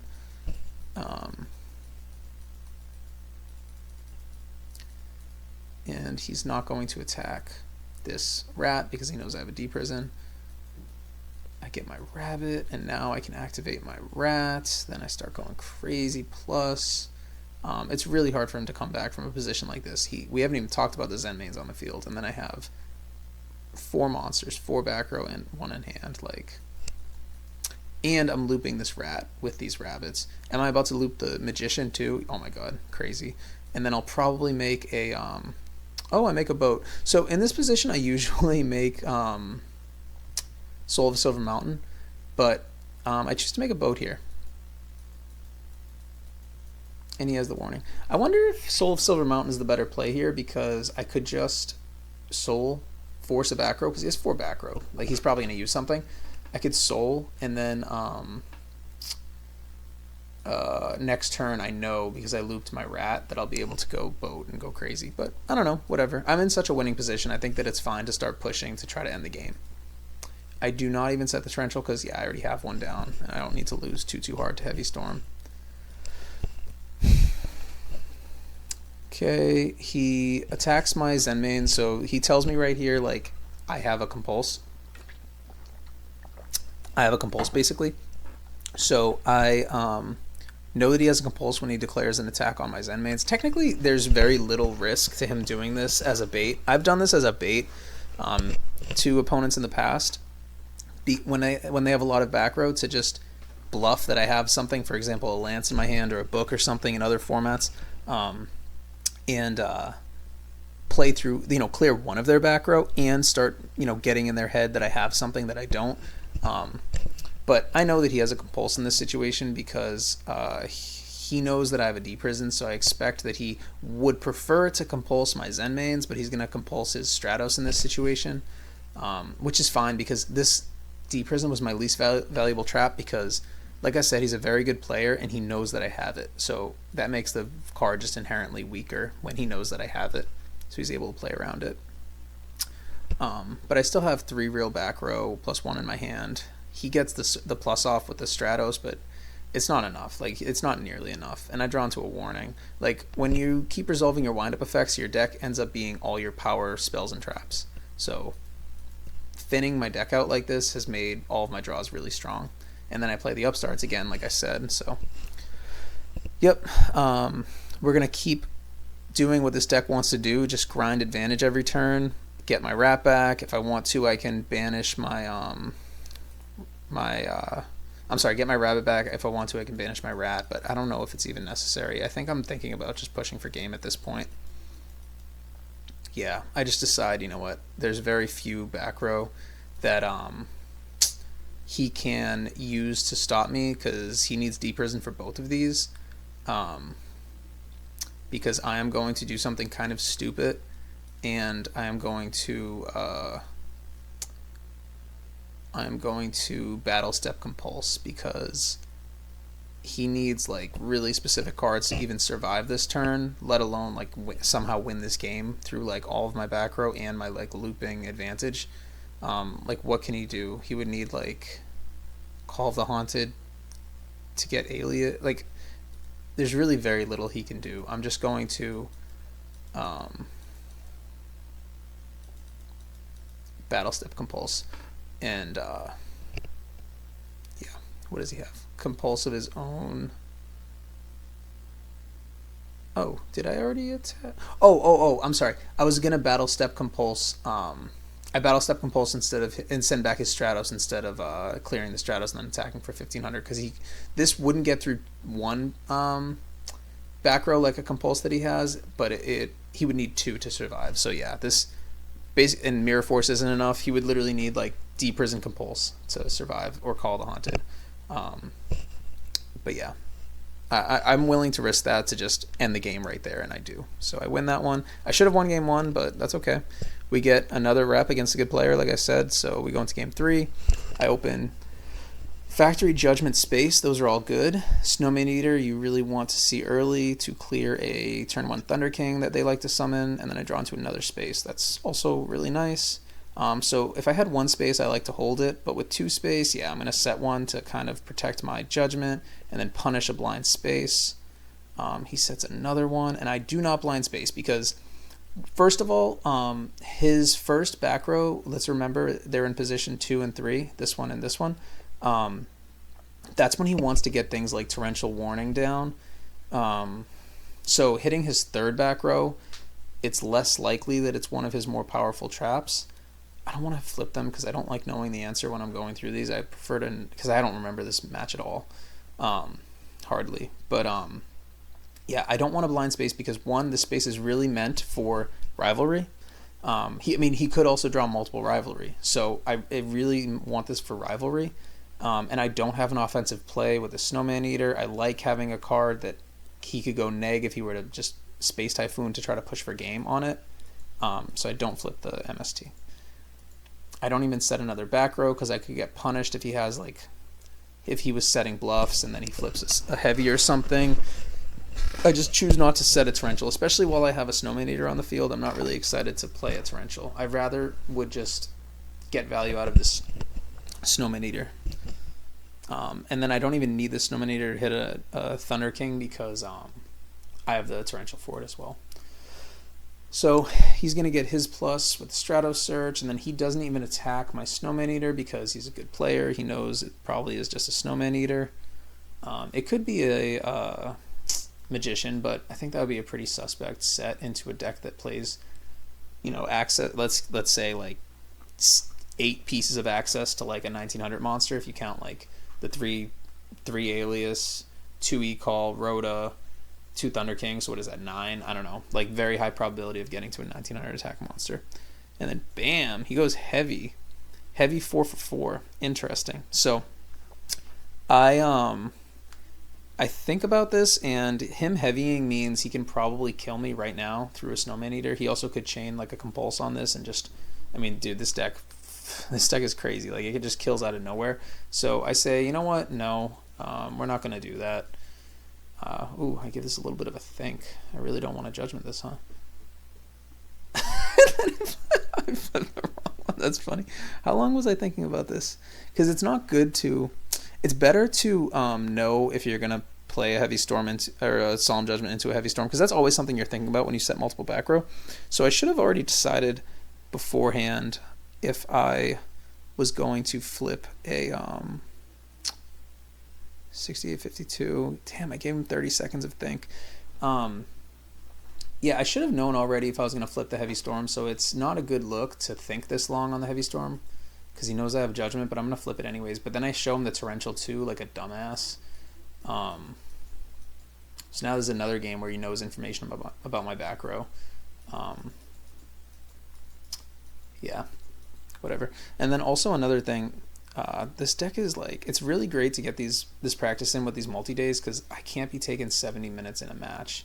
I definitely need to be getting this time down. It's just a very hard deck to play for me. So he makes no play knowing that I have a Torrential, and he also is probably reading that as a Snowman. I have no play because I just have Snowman, Factory, Rat, and I'm not just going to go into 4 back row and try to overlay into a boat or something to trigger Factory. It's not happening. I just want to wait. Also now his Heavy Storm is gone, so he has to play through all of these cards. So, I'm feeling okay.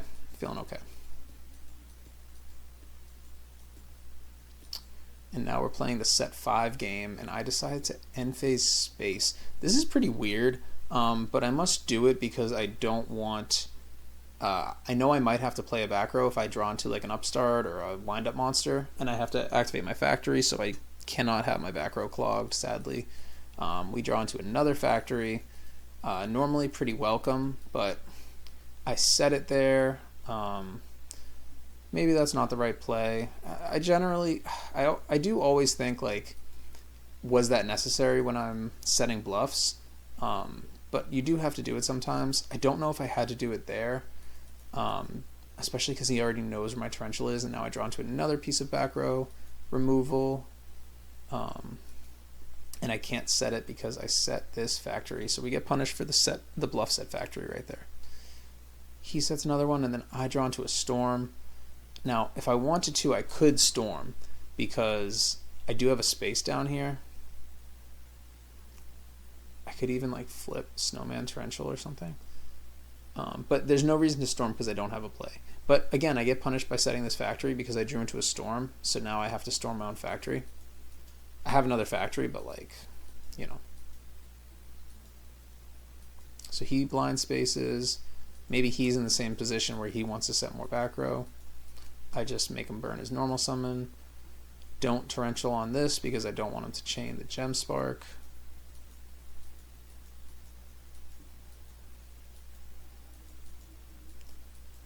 We did find a spot for our MST though. We draw into a mop. So we're just playing this waiting game. I don't really want to show all his stuff because I do want this to continue being a mystery. But yeah, this is just I'm at 4,000. It's a very precarious position. I do have a lot of back row, but he could still maybe kill me since he sniped that compulse. I have torrential and deep prison are my real back row, and he has to play through the snowman. I don't know.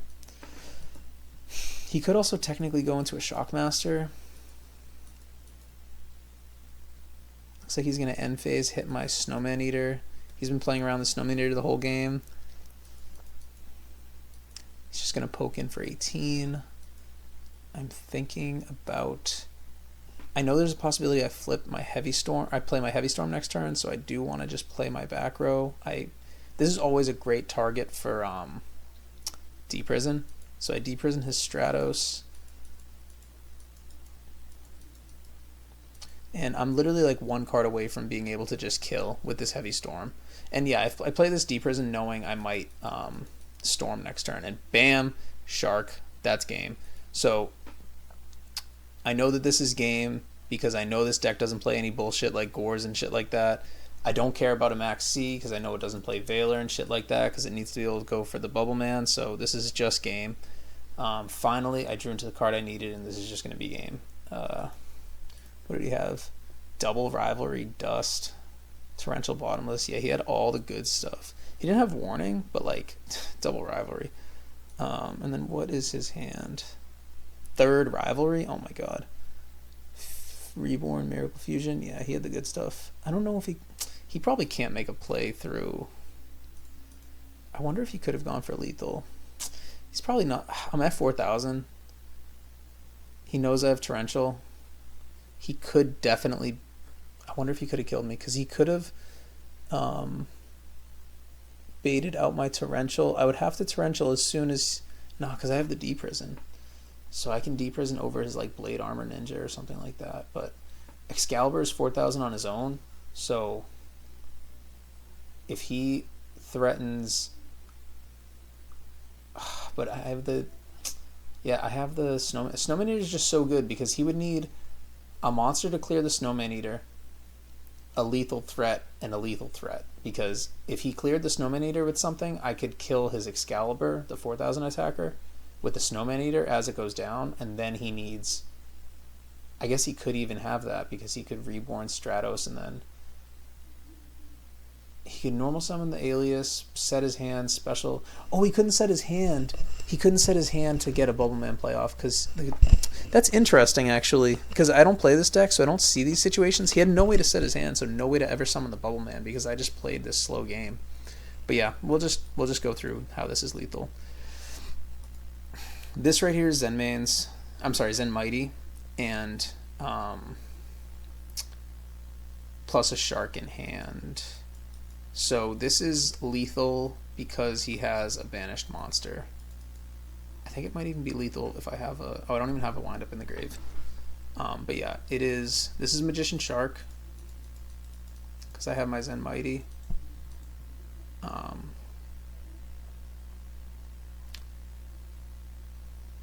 So this is Pap, and then I get my Rat effect. So this Magician gets to stay in attack position. Whoops. Is this just lethal on its own without his thing? If this was... Yeah, is this... Oh, this is lethal even without his banish thing. Yeah, I haven't played windups in a little while at the time of this, me recording this, because this tournament finished like a week ago and I was eliminated from it. I didn't make top cut, spoilers. Yeah, even if he didn't have a Stratos, this is lethal because this could be a Acid Golem or a man, what is it called? Giga Brilliant. Both of them represent 3,000 damage if you think about it, because the Giga Brilliant's 18 plus 4 monsters is 1,200 boost, so it's 3,000 damage.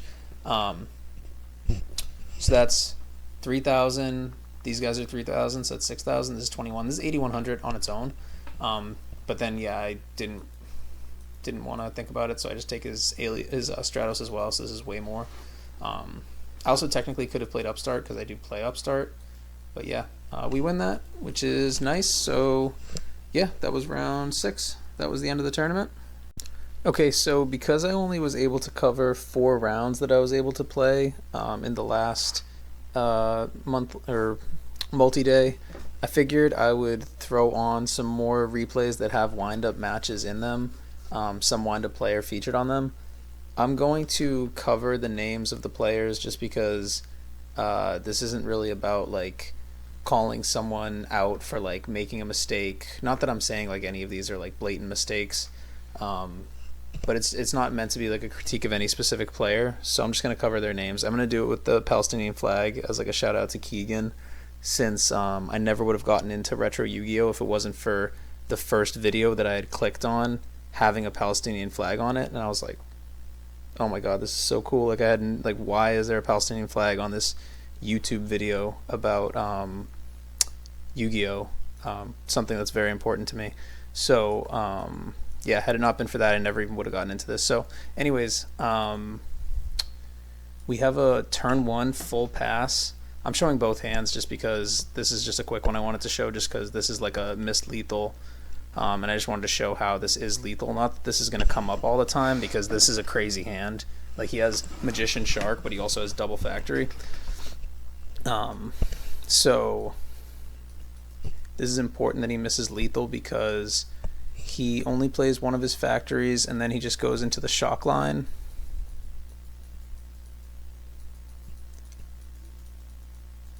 I'm going to show how he could have killed here. There's probably multiple ways he could have done it. I just remember finding one of them. It's kind of a weird line.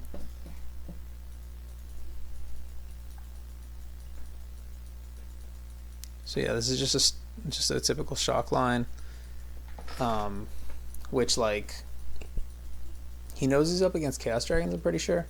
So this is pretty backbreaking. But he has to call monsters, obviously, because this could play into Gores. So then his opponent finds Heavy Storm, and this actually turns into a real game, which is like crazy, because this game should have ended immediately when he had that Magician Shark double factory. But look at this. He's going to find Heavy Storm, clear all the back row, drop a Chaos Dragon, and then clear the boat. And then he plays the second factory, and then that gets cleared with a MST. So had there been another MST for the back row, this game could have gone differently, but he actually gets his third. Oh, I don't even think he calls monsters. He should definitely call monsters here. He should call monsters right there. Interesting. Yeah, that's another misplay, but there's no trag here, so he actually wins that. But I just wanted to show that real quick.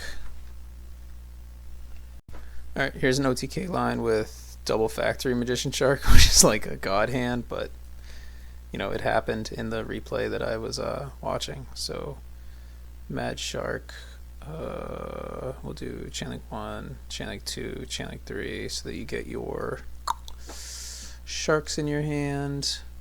When this magician resolves,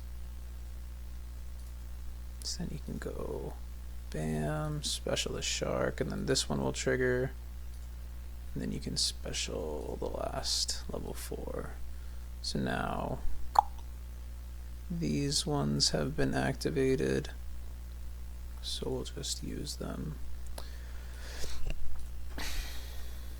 Make a shock, because I think in this example he was playing against Chaos Dragons, so you have to play through like a Gores. So we'll go, I don't really remember how this goes. Let's do, make this 3, then this will trigger. So now these have been used. Then you go rat, special shark,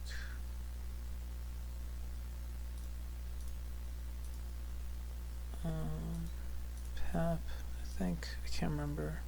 Yeah, target this, declare 2 defense, get this. Okay, and then this this is game on its own. I mean, technically we didn't even use boat, so like you could go boat, get, oh actually we're out of sharks, that was not correct. So this is just supposed to be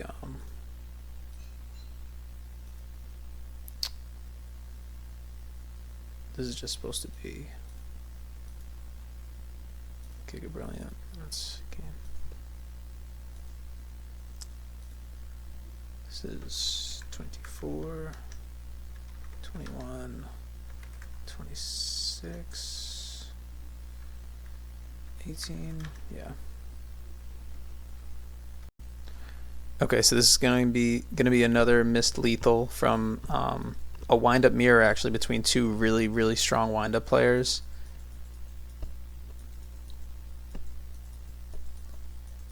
So they actually both have awesome hands. Yeah, Warning, Torrential, Factory, Magician, Tour Guide, Rat, crazy. And then this is fucking Heavy, Hole, Tour Guide, Shark, Factory. Like, these are crazy ass hands. But yeah, this right here,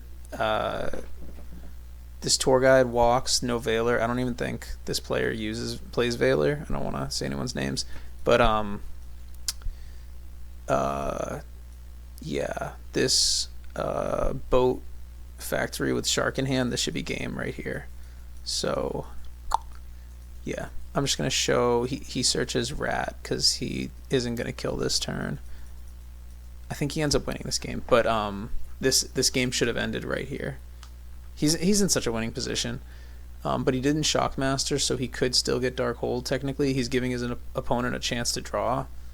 He also only has one back row, so like, and his opponent has Magician Shark in hand and Tour Guide.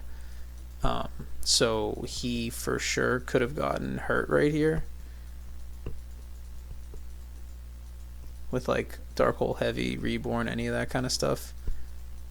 Or an MST even would have hurt him, but yeah, he wins anyways. But still, it's good to just know when you have certain cards in hand that you can just kill. Alright, here's a Tour Guide Shark Factory lethal line. This was in a replay into windups after Heavy Storm, so you know you don't have to fear like Gores or anything, and then you also don't have to fear Veiler, because they would not have let you get this far. So you go Tour Guide, Boat, activate, special, activate. It's probably a better idea just to summon your sharks in attack position if you know you're going for lethal, just so you don't accidentally summon it in defense and then you need it in attack position, because you will need one of these in attack position. So you go to 3. This will activate. We'll just put the counter just to show that we used these. We use this one also.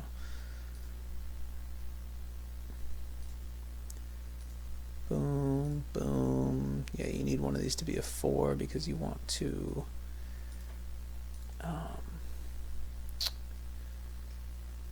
go pap like this, and detach the shark so that this guy can get the shark.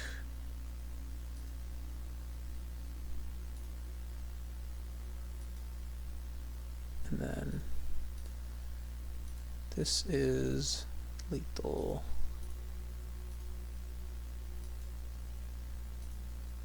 Yeah, you don't have to do Shockmaster just because you know that they're not playing cores because it's windups. And 21, yep, lethal. Alright, first up we have this windup versus gears match. So we have windup wins dice, opens tour guide, factory, rabbit, amazing, 2 traps, and worst case scenario, Maxi. So that sucks, but he has the Sangan, so he floats into Sangan. Good play. You can go, yeah, there's no point. Like, you could go boat so that you could trigger your factory, but you would be special summoning a rabbit, which you already have in hand. So no point, really. I agree with this stop here. Set 2, I agree with that as well. And then bam. So Maxi right into heavy, so like worst case scenario. And then he goes into Gigant. Yeah, like could not have gone worse for the wind-up player. In this situation, this is definitely a lost game. Generally, just because of the pluses. I don't know if Axel makes the most sense to search there, because if they clear your Gigant, you probably, yeah, I wouldn't search Axel there. I would definitely search an armor from the deck, but okay. Anyways, he goes Rabbit, activates Shark with Factory up so that he gets his ad with the Factory no matter what. Geargia player did not set MST. I do not agree with that. Because, like, look, what's the worst case if he heavy storms you for 2? You lose your Fiendish Chain MST, and then this player is going to have, what, 1, 2, 3, 4 cards? And they still have to deal with your Gigant? I don't know. I feel like I would have set the MST. Okay, so yeah, he goes Rabbit, Shark. This is actually a really cool play that the player in the red makes here. So he activates the Factory, special summons Shark from hand into 1 back row because the Sangan is floating already, so that's very protected, and then the Rabbit can get anything off field, so that's very protected as well. So this is actually a really cool play. And then he gets his search for the rat, and then also any aggressive play, the punish ends with a live Avarice, which is cool. So he overlays with the Sangan, which is really ugly, into a Zenmighty, which I found kind of weird because you don't want to give up your Sangan, but you really don't want to give up your Rabbit up with the Factory. So he goes into Zenmighty, and this walks, and then like we showed, this player actually had a Fiendish Chain down, so it was kind of confusing that he wouldn't Fiendish Chain like the best Fiendish Chain target, the boat, but technically this Rabbit could actually chain Zenmighty effect and resolve the Zenmighty effect through a Fiendish Chain. So then if he chains Zenmighty effect, he would get a, it would probably be another Rabbit. So he could go get another Rabbit, and then he could, I guess, go into a 3.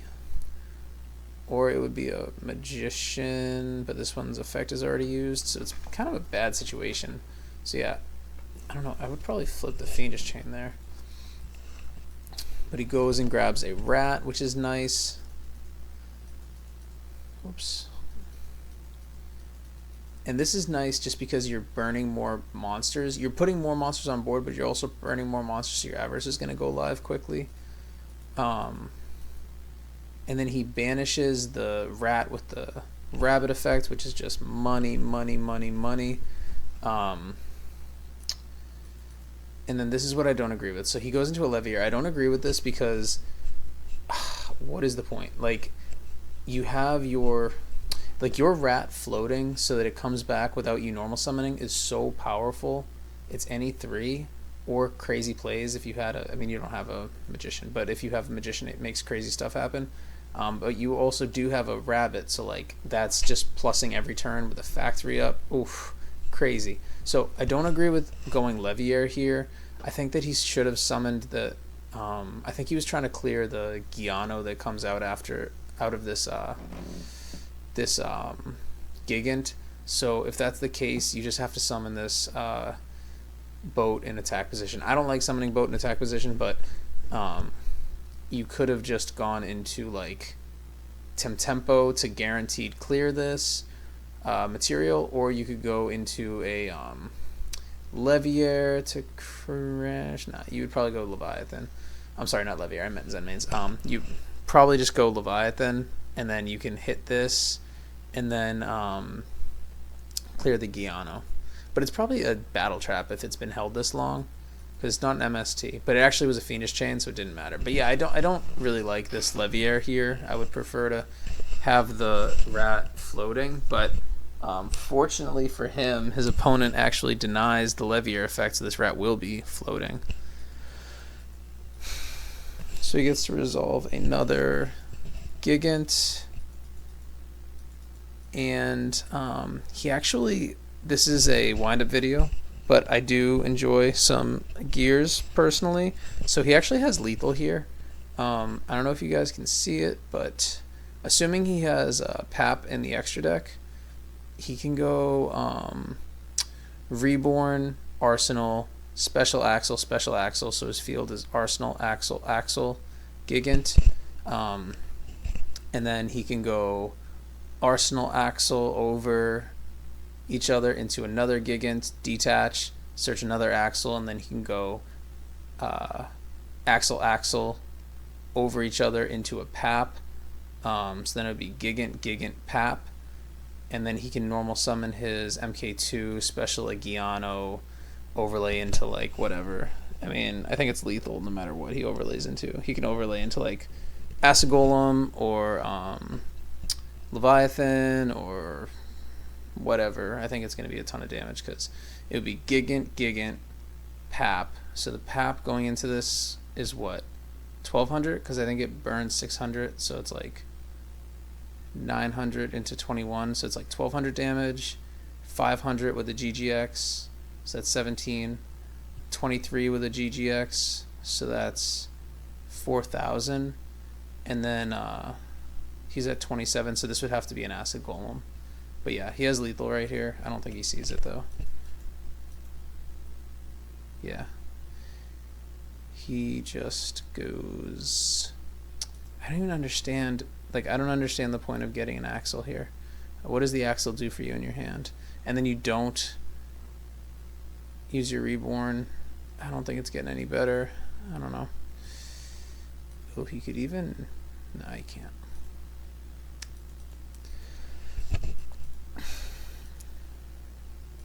Okay.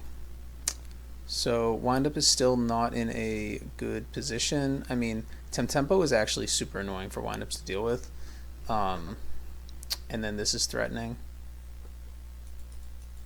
And you don't know what this back row is.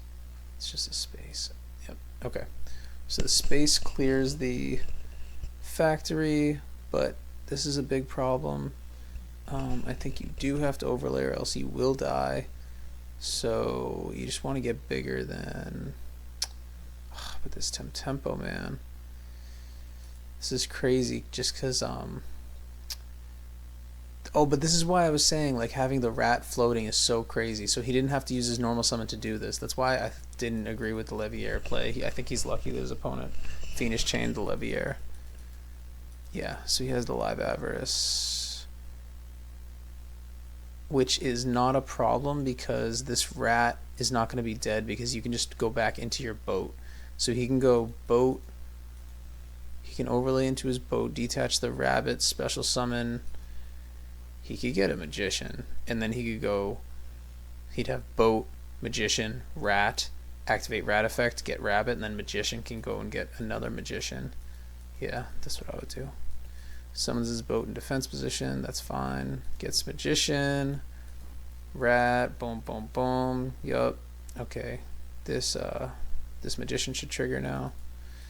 And then this one can get another magician. And then he can loop his rat again, which is crazy. And he has the mop, so this thing's gonna live. Yeah, this is so crazy. Yeah, he battled back. Yep. He could even go and get another rabbit, and then he could loop. No, actually, he can't. He can't loop magician rabbit because he needs to clear this tempo with a mace stroke. Yeah, that's the annoying thing about tempo is like there's no good way to clear it. Like you need to kind of just play a mace stroke into it so that you can force it to use its effect on the mace stroke or whatever's on the field at that time, and then overlay something better. Excuse me. So you go shark, goes mace stroke. I agree. And then he should just overlay into a 3. He could get the Levier now. Yeah, this is fine. And then he could actually, nah, yeah, he should just get Leviathan. Yep. I was just thinking he could get a Silver Mountain, which is actually kind of cool, but he didn't have any Earths in the grave to get. He crashes his mace stroke. He must feel like he's clogged. He could have, yeah, he's not gonna be able to kill the Guiano that comes off this, and the, yeah, I guess he doesn't care about the tempo at 1700, and then play the mop. Yep. Okay, cool. He fought back in this game. He actually came back like crazy. Okay, clears his own mop. I actually agree with it in this case. Usually I don't like burning your own mop. Torrential could hurt him right here, but he has the rabbit to clear whatever gets summoned. And then he just goes Silver Mountain into that back row. Amazing, amazing. Yeah, man. Oh my god. Came back. And then he can get his rabbit back. And then, yeah, it makes this back row seem like a battle trap. And he has Fiendish Chain Veiler. Whew. Okay. Yeah, he can just Fiendish Chain this if he wants to, yeah. Crazy. Now he uses Reborn, gets way less value out of it than he would have. But he gets to turn off that Silver Mountain, which is good. So now he turns this back row back on. Yeah, this game is still going because I think that back row is pretty sure that back row is a battle trap because it didn't clear a face-up spell and it didn't stop any summons. Yeah.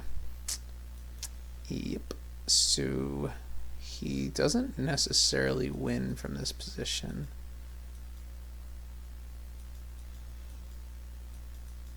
Oof. So this was under Fiendish Chain, played space, Chain Veiler. Crazy. Crazy, crazy, crazy. I've been trying to fit Veiler in my wind-up list to play through Heavy Storm. Okay. This is the power of Rabbit, though. He's living. Oh, and he top decks Factory. Oh my god. All of his rats are gone, though. And he Avarist. All he has left is Reborn. So all of his rats are gone. So there's nothing too wild he can get. I mean, it's awesome that he has this. This is a crazy top deck Factory. He'll probably have to just banish Rabbit, normal Rabbit, and then overlay into a 3. Oh, Magician. Okay. Banish Rabbit, overlay into a 4. Okay, that's fine. Utopia, yeah, that's cool. And he does not, this is really, really smart.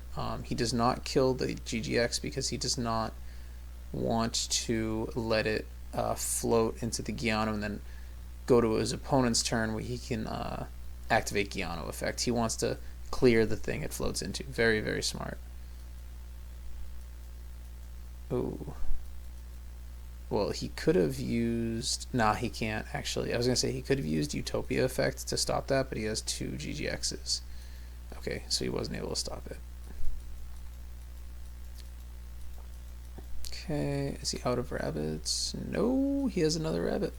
Okay, he's about to be out of Wanda Monsters, though. Yeah, that's 2 sharks, 3 magicians, 3 rats, and he's getting his 3rd rabbit. So that is his last Wanda Monster. Andy Averist, that's crazy. So the whole deck is spell traps now. Oh, does he have Tour Guide? Yeah, he has Tour Guide as well.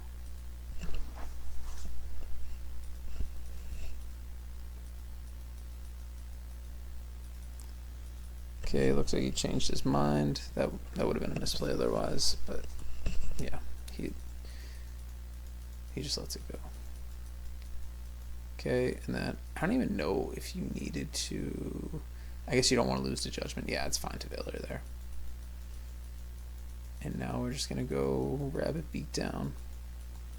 Crazy. Yeah, that was an insane game. I think that this one... Did this one last, like... I was thinking of someone else. Yeah, like 30-minute game 1. That happens, though. It's not like... It doesn't seem like they were playing too slow. I have it, like, you know, fast-forwarded and everything, but... Okay, game 2, he has a great hand. But did I see double rivalry? No, just 1 rivalry. Okay, he gets his Tour Guide solemned. This is another advantage of playing the Sangan. Now the second Tour Guide is live if he draws Tour Guide before Sangan. He sets the dust. I agree with holding the space because you really want this post board to be able to hit a rivalry. So I think this is a very responsible play to hold his space. But yeah, his dust got MST'd, which sucks. You have to set dust. And this dude's about to go crazy and just slam it all down. He's just hoping there's no dark hole, I guess. Because, yeah, dark hole punishes pretty hard. But he had nothing, so he just checked the back row and goes game 3. He sees rivalry, which is good to see. Ooh, trap stun. Okay, we saw another player on trap stun as well. Interesting. Yeah, I see it in Edison a lot, of course, but in this format with the spell speed 3 traps, you don't see it as much. Okay, and then I talked about this earlier, how like it's very tempting with double shark to just want to slam it down. He saw hand traps game 1, so I get not just going straight into boat, because also the boat would just grab a rabbit, and then that doesn't really develop into anything, and you don't have the best protection. So I agree with just... Oh, and I agree with this too. I agree with just getting your trap stun down, and I agree with dark holing blind on the set, just because you are not in a position where you can allow... Okay, let's slow down. So you're not in a position where you can allow the armor to resolve. Okay. No preemptive trap stun. That one I do not know about, because do you just accept that you're going to lose the match on the spot if you flip solemn? Like, I don't know. I feel like you had to go preemptive trap stun there, honestly. Maybe I'm overly conservative. He's able to chain trap stun. I don't know. But he gets the rat, which is nice. Lev. Then he sets 1 with the Valor in hand. He doesn't want to set the Torrential because he doesn't want to flip the Torrential, I assume.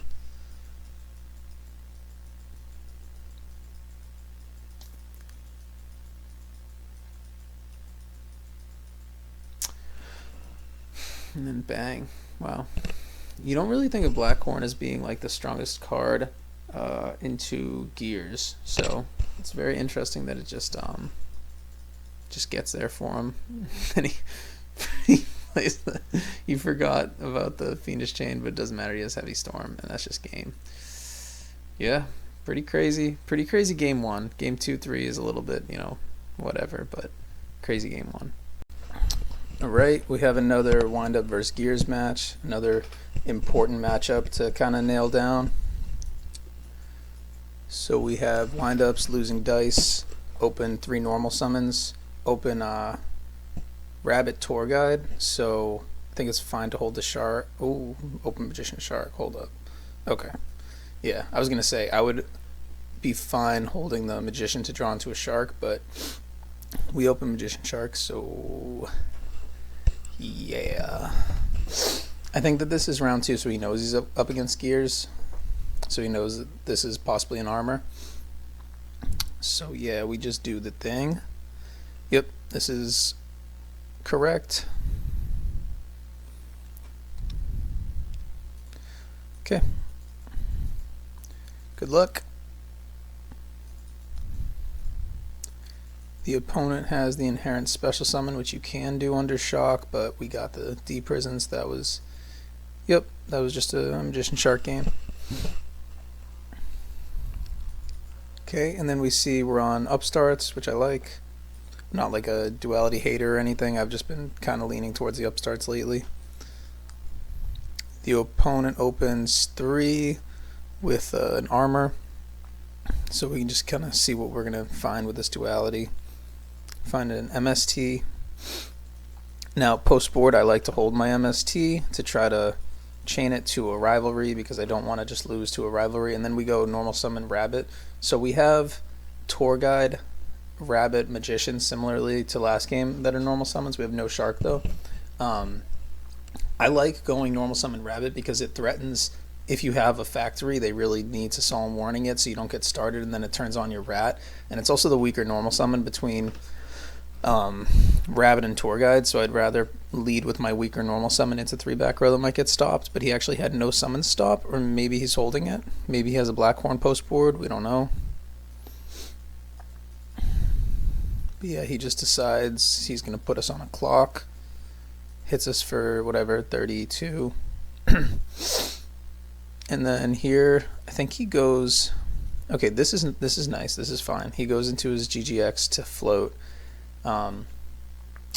But the thing that I don't really understand is he could have searched another Axel and made double GGX and then searched the MK2. I don't know why he's choosing to leave this armor over a second GGX. I don't really get that, but you know, to each their own.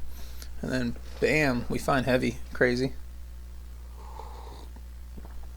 Okay, yeah, we found heavy, so you 100% slam that. And look at that. Wow. Oh, he did have the Blackhorn. That's kind of funny.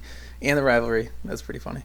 And see, I like not setting the MST because it would have just hit his weakest card, which was his own MST. So I think it's really tight play from wind-up player here. And then he's going to go normal, tour guide, boat. Okay, what are our options here? We know that this is an armor, and we have to clear this. We have to clear these. So you go boat, you can probably get your magician. Okay, magician, trigger magician. Now, this is a rank 4 play, which, like, there's really nothing great. You could go, like, Utopia over this, and then your Zenmaidi over his Giano. But, like, it doesn't accomplish that much because he can just go flip armor on his turn, search Axel,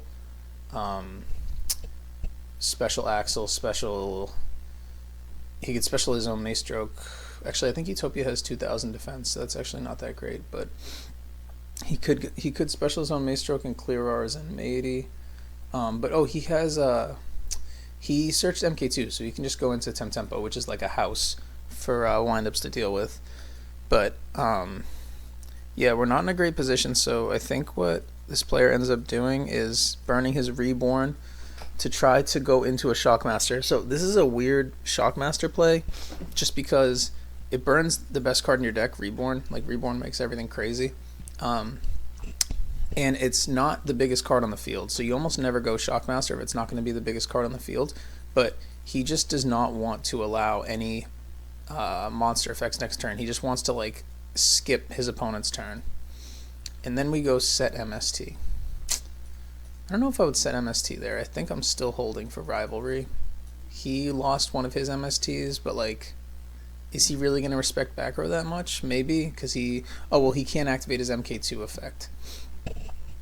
So I guess this is just hoping to end phase hit something. And then you don't take the 50-50 on the hit, because again, you could be fearing Rivalry, but Rivalry is less hurtful when you have stuff already up that's big. And then you don't have to, because yeah, you can just call traps here. Okay, he calls traps. Now he has a live rat in hand, so things can get a little crazy. He can go normal summon rat, activate effect, special summon magician, activate rabbit effect, banish rat, special summon another rabbit, and then you can be floating magician rabbit, or you can go normal rat, special magician, rabbit effect, banish rat, magician effect, special. Would it be another? Oh, there's no more magicians, so it would have to be like a shark, and then you can go into a 3. No, because you would have to go into a 4. Let's see what he does. Yep, he banishes the rat, and then there's no more magicians in the deck, so he has to either get a shark or a rabbit. Yep, so he gets the rabbit. He's probably just going to banish the magician and go 3. And then we have this floating. This is crazy floating. And then this can be a bigger monster than the GGX. Ooh, he's going to go Leviair. I don't generally like going Leviair. It's just an extra 1800 body, and you take away the floating rat. Okay. Well, this I love. Making everything bigger, I love. I think that Giga Brilliant with Shockmaster is crazy, especially in the deck that wants to put down the 2300 GGX and the 2500 Fortress. But to me, I just don't like going Leviair here, because had he not gone Leviair, this body's not here, which who cares? And then I guess it's 2100 damage, but you have a rat magician floating next turn with just these 2 on field. So you can go, your rat comes back, activates effect, gets rabbit, and then your magician triggers and then gets whatever. And then your rabbit can banish your rat again, and then your magician can go get a 4, and then you're going into a rank 4 play. Or it can get a shark and you're going into a rank 3 play. I don't know, I guess it's awkward with the magician being level 4, but I just don't see the value of the Leviair there. He finally slams down this Temtempo, which is, again, just like insanely threatening. He takes off the Shockmaster material. Kills the Giga Brilliant. I guess it doesn't make a difference which one he kills, because he's just going to stand by phase, get bigger. Yeah, see how much of a nuisance this thing is? It's 2700, and it's an even bigger nuisance when it's threatening to take off another material of whatever you bring out, but he already burned it, so that's not the case here. So we have a rabbit in hand, and he no longer has that rat floating because he chose to use it with the Leviair. Would have been nice here to just have that rat coming back. And he draws into Trap Stun. Another player using Trap Stun. Very interesting. So this is just going to be a rank 4 play. Now he doesn't really get any value out of the Magician in his hand. I don't see how he's going to get any value out of it. This is the most common answer to Temtempo. It's nice to go Maestro because you force him to use its effect. I mean, it doesn't have its effect anymore. He was just going to book it. But he has this Trap Stun down now. And he has the rabbit coming back with this Magician. So he can make an XYZ play next turn, and the opponent chooses to card this turn. He doesn't choose to clear anything. I guess these are vanilla monsters, so like they're not super important to clear. Like if he didn't do the card, he wouldn't have the 2 cards in his hand, but he would have cleared 1 monster. But like these monsters are just blocking the board, honestly. But the Leviair is looking a lot better at 21 than at 18. I'm not gonna lie. Okay, so we're going to go rank 4 play here. This rabbit coming back constantly is just such crazy advantage. Okay, I don't even know. I don't get this. I don't even know what This is crazy bait. Like, you have biggest guy on board. What could possibly... I don't get bottomlessing this. Like, what is this possibly going to do to you? And then he protects it with a trap stun, and then he goes with a second bottomless. I don't get any of this. Like, this doesn't even make sense to me because it wasn't going to clear the tempo. It's not even the biggest. Then he rips into heavy. Okay, maybe he bottomless because he wanted to play heavy. So I guess whatever. Oof, we rip into the rat. Oh my god. This is what happens when you thin your deck out so much from resolving so many magician effects. You end up giving yourself nothing but these crazy ass draws. I think I'm going to cover the chat so you can't see people's names, but this guy's complaining about the draw, which is reasonable because the rat draw is like crazy. There were 2 rats in deck. Okay, and then we see this again, this massive floating advantage. He goes into Zen mains. And he gets deprisoned. Oof, oof, oof, oof, oof. Yeah, little too Zen mains pilled. I don't think we'd seen... I know we had seen 1 deprison. Battle traps aren't the best into windups, but the deprisons are okay. The mirror forces are much worse. If you're like me and constantly going into Tyrus. Okay, again we see this rat constantly coming, and then he has the max C. Damn, dude, this is fucking game... Oh, this is game 2. Crazy, crazy game 2. Now he's just gonna chill and vibe and chill. 1 more monster makes this game, but he doesn't have it. So he's just body blocking. And yeah, he got his Zen mains cleared, which sucks. Because the tempo was gone, so... Oof, and he has the compulse. Oof. So he puts the tempo back in the extra deck. The tempo is the best answer to Zen mains. Goes GGX. Okay, what the fuck, man? Like, do you not have an MK2 right there? What are you doing? What do we got? What do we got? Leviathan. Is this going to be the last deprison? A compulse. Yeah, there's nothing you could do there. Wow. Crazy, crazy, crazy game 2. I think Wind-Up player played very tight, played very well there. I think there were just a few small things that I would have done differently.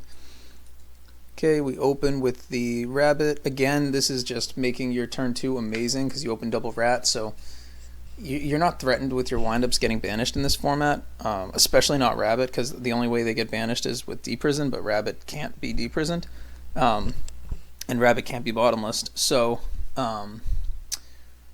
if he doesn't clear the rabbit, your normal summon magician starts plussing every turn. If he does clear the rabbit, your normal summon rat starts plussing every turn. So you're in a great situation to go into where you want to go, which is the grind game with windups. Oh, and he has a torrential behind the rabbit. Beautiful. Beautiful, beautiful. He goes set 3. You don't like to see that. And then he rips into the factory. Oh my god, this is perfect. So he's just going to go normal summon, activate factory, normal summon magician. So he's not going to immediately play the factory because this pluses through the MST, the possible MST. Because if he just used rabbit effect and then MST is chained, ooh, and he has the this is the worst case scenario. Yeah, you never want to be exposed to a possible flip rivalry. But Wind-Up player did not find any of his... Ooh, and he has the MST. Wind-Up player did not find any of his MSTs, so what can you do?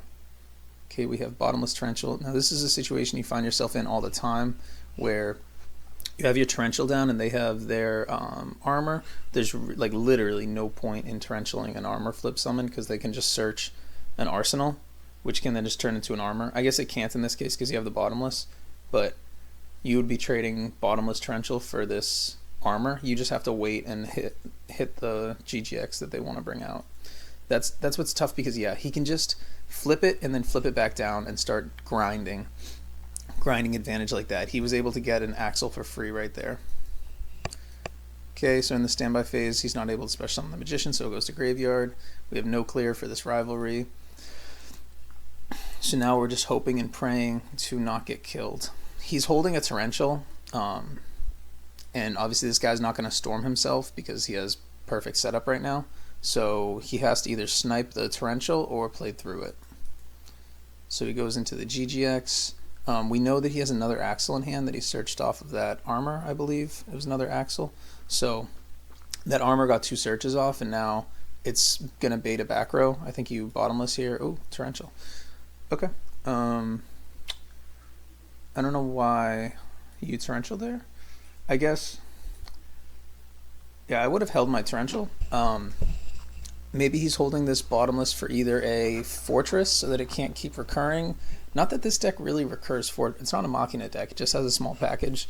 Or maybe the other thing is the torrential is not good when you've established the field. Maybe he's planning for when he's established the field, but me personally, I wouldn't have torrentialed there because you don't have any plans to establish the field. So we wanted to bottomless the arsenal. Okay. Ooh, he finds the MST. Finds the MST. Okay, so he says it's time to go right now. Let's try. Normal's the rat, specials. I'm sorry, activates the MST. Is he going to go greedy and get the hell yeah? Hell yes. Now this plays harder into an opposing torrential. I don't know. I mean, I think that Geargia should be playing torrential because it's a really strong card, but I've heard about people not playing torrential. So maybe you don't respect torrential here. I don't know. But yep, this is Magician Shark. Bang bang. We can go Shark down to 3. Yup. Magician Trigger. We can even get a rabbit here to be safe. And then we can do what I've been talking about where we just banish this rat and float advantage like that. Yup. And then this is a 3 now. So you're still into 3 back row. You've tested for warning, but you have not tested for like bottomless or blackhorn. It could also be like Starlight Road or Deep Prison or something like that back there.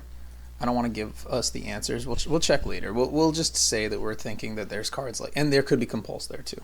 But we're just gonna say that we think that there's a Starlight Road back there and probably like a Deep Prison, probably like a bottomless. So we go straight. Yeah, there's the bottomless. Yep. So he never tested for the bottomless, which I don't really agree with. I don't think that he should have gone straight into boat. I think you were already greedy going Magician Shark with your rat. I think that you should have I think that you should have tested the back row more than that. You could have gone mains. I mean, Zen mains isn't really that great there. Whoops. But now your boat's gone forever. I don't know. Utopia. This is bigger than the GGX, so I kind of understand this as your rank 4. Okay, looks like no battle trap, or maybe he's just not threatened by this Utopia. Okay, he has, wow, damn. He has Fortress plus Giano and MK2. Wow, and this is straight into a rank 3 play. Yep, tempo, pretty nice. Yeah, man, this fucking card is such a nuisance for windups. Such a nuisance. And then he just takes the other material. This is also because he wants to just go straight to 27. Into windups, I don't know if that's completely necessary. Because you threaten taking a material off their new thing, which is probably going to be stronger than... Wow, okay. Here we go. This is Upstart being amazing. So this Upstart pulled him into a Shark so that he can go Magician Shark again. There's still a Magician and a Shark left in deck. So... wow, that Upstart pulled him right into that. And he has a normal summon rat in his hand. I would not reveal this rat, honestly. He can just go, yeah, Magician Shark is good. I was going to say, he could go into a rank 3 like Silver Mountain to like burn one of these. But this is way better. Wow. Okay, let's go. We thinking, nope, okay. I'm always thinking Tyrus, I'm not going to lie. Tyrus is fucking amazing into this. It only gets hurt by, because he could have gone, he could have gone if he, okay, let's just think. So he went normal this, special this from hand, and then this trigger, special this. Okay, so he can go Silver Mountain here. What is he gonna do? This is just 3 and 4, honestly. So he could go Zen Mains and Mace Stroke. No, you can't Mace Stroke. And also you have a normal summon in your hand. You have not normal summoned. Yep, so recurring rat, beautiful. Mace Stroke. And he Blackhorn. So he baits the Blackhorn. Beautiful. Beautiful. And then we expect this last card to be Starlight Road. I'm just going to look because, yep, it's Starlight Road. Okay. Because we know he didn't flip Judgment and he set 4, so like pretty sure it's Starlight Road. And then look at this. Beautiful, beautiful bait. Oh, and you can float double rat. You can float double rat and then go Zen Mains, and then if you go Zen Mains, if you go Utopia Crash into this, the Fortress effect is mandatory, and then you force him to pop your Zen Mains. Let's go. Okay, this should have been in defense position. Yeah. Oh my god. Oh, you know what? Is he playing through like a Mirror Force? Maybe he's playing around Mirror Force, but like last card Mirror Force is crazy. Wow, beautiful play. That's crazy. And then he has double rat coming back. And he rips into factory. Get fucked. He doesn't even need this factory. Oh my god. This is fucking awesome. This was such a cool match. Yep. He can even banish the rat if he wants to. If he wants to be an asshole, yeah. So crazy. Oh my god. Did he not have another rabbit? He could have banished the other rat again if he wanted to. Nah, he's gonna go, okay, cool. Yeah, he's just gonna go Tears. And then this could be Silver Mountain if he wanted to, because this is the new set, but, I mean, it's kind of pointless, because, nah, he's just gonna go for game. Wow. He ripped into Dark Hole. Wow. Damn, man, that was awesome. Really, really well played from windups. Alright, we have another wind-up mirror match I wanted to cover. This is between two really strong wind-up players, both having topped these multi-days in the past on wind-ups. So we see they're both playing some cards that I've been considering in the main that I think are better in the mirror. We have Valor on the bottom and then Compulse on the top. Up top, he opened Tour Guide with his wind-up Rabbit. They both open Messenger, and then we have no traps down here, and then they have Warning up top. So yeah, I would say definitely a stronger hand from blue player here. He goes set 2, normal the Rabbit. So he could have normaled with 2 pieces of protection, and I don't think this is the first round, so I think they both know that the other's on wind-up. So with 2 pieces of protection, this is interesting because he could have gone Tour Guide into Boat, and probably your Boat survives. I mean, partially because Boat is risky and it might not survive in most matchups, but in wind-up, like 1500 is actually kind of big.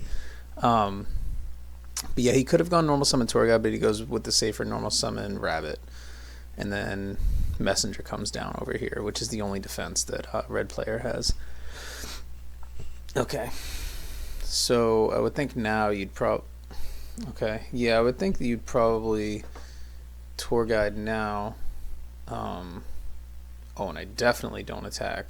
The only card you're going to set in the mirror is Magician or Sanguine, so there's no benefit to attacking there. Now you just put his Magician face up without him having to expose it at 600 attack. That's crazy. That is not smart there, I would say.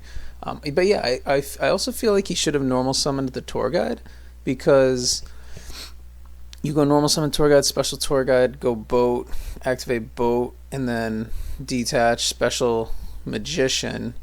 And now you found your Magician, your rat's looking better, and then you have, like, the Rabbit Magician is really good. Like, you could go Rabbit, banish itself, Magician trigger, and then special or Rabbit, and then that Rabbit can banish the Magician, and then you have Rabbit Magician coming back, which is crazy. And it's definitely gonna, it's not like you're at risk of getting it taken by like a Levier play, because you have Warning Compulse. So yeah. And then we draw into the second Valor. I've been considering main decking 2 Veilers, so like I'm not faulting this. Could just with windups picking up in popularity a little bit, and then also just keep getting blown out by Storm. So it's like having the hand traps is kind of nice, and I didn't really love Maxi when I was playing it, so I thought maybe I'd try some Veilers, but I don't know. It's kind of a low impact card, but it can also save you. Interesting. He holds his Veiler here. Holds his Veiler. He could have bricked the tour guide in his deck. Holds his Veiler with 2 is kind of crazy. Okay. Ooh, he wanted to go Magician Shark, and then this Magician's gonna trigger, and then he has to burn a warning. This Magician can go and get a Rabbit, and then Rabbit, yeah, you kind of have to. Warning there. Also, you want to use the cards while they're down. But man, this is setting up for a really juicy,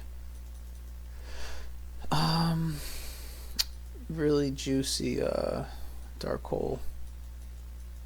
Okay. I know that this is. Nah, actually, no. This is, yeah. This is the correct play. So he needs to go into the Adrius to clear this Messenger because there's really no other way. And then this is going to get Veilered, and then the Dark Hole is going to be juicy. Yeah. This is a little unfortunate. I was saying that there was something else I would have done. Yeah, earlier I just would have been grinding with the Magician Rabbit. But other than that, there's not that many ways through Messenger. That's why I've always been on 3 MST. Just for cards like that. And then, you know, like part of the reason why, like even with the upstarts, I was tempted to go down to 2 MST, but it's like 2 MST for what? Because you don't like it in like the Chaos Dragon matchup, for example. It's like Chaos Dragon's such a good matchup. I don't want to build for the easy matchups. You want to build for the worst matchups. Yeah, this sucks. Dark Hole for 4. I mean, one of them is a Sangan, and then he has a Compulse, which is chainable down there. Yeah, he can take his Magician back. Compulse, kind of low impact there. Compulse is usually really good in the mirror, so you would have preferred to have held that. But I get flipping it. I mean, you do have a rat, so like your rat could have taken the Magician from the graveyard, and then you could normal rat, activate effect, get Magician, and then you special the Shark, and it's the same thing. But now you get to preserve your rat, I guess. Yeah, it is definitely tempting to flip the Compulse there. I'm not 100% sure if it's the right play. I think maybe you could hold it because you know it's going to be such a good card into this matchup. Compulse can hit cards that don't normally get destroyed by traps, like Zen Mains, and it can even deal with a Shockmaster, for example, like he's threatening. He can't actually shock here, but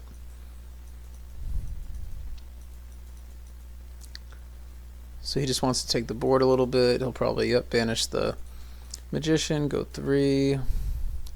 Now, I normally kind of hate going Levier when it's unnecessary, but this actually is a really good Levier because he's going to take the banished Rabbit, and he's paying the price for not holding his Compulse right now, because if he had held his Compulse, you just hit the Levier. I mean, look at how much of a swing that is for not holding the Compulse. You're going to lose this Rabbit that you had in rotation. You could have taken away his Levier and kept your Rabbit. And then that's another situation where Veiler would have been really good as well.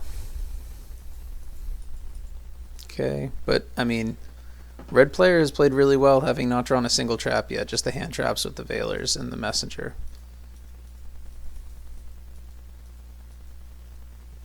So much gas in this hand, but there's no way through Messenger except for Adrius. So it's like, if you think about like, okay, what do I want to end on, that kind of mentality, there's nothing that gets you through the Messenger. So if there's nothing to get you through the Messenger, you just want to take other cards away from your opponent if you can, or take the board better if you can.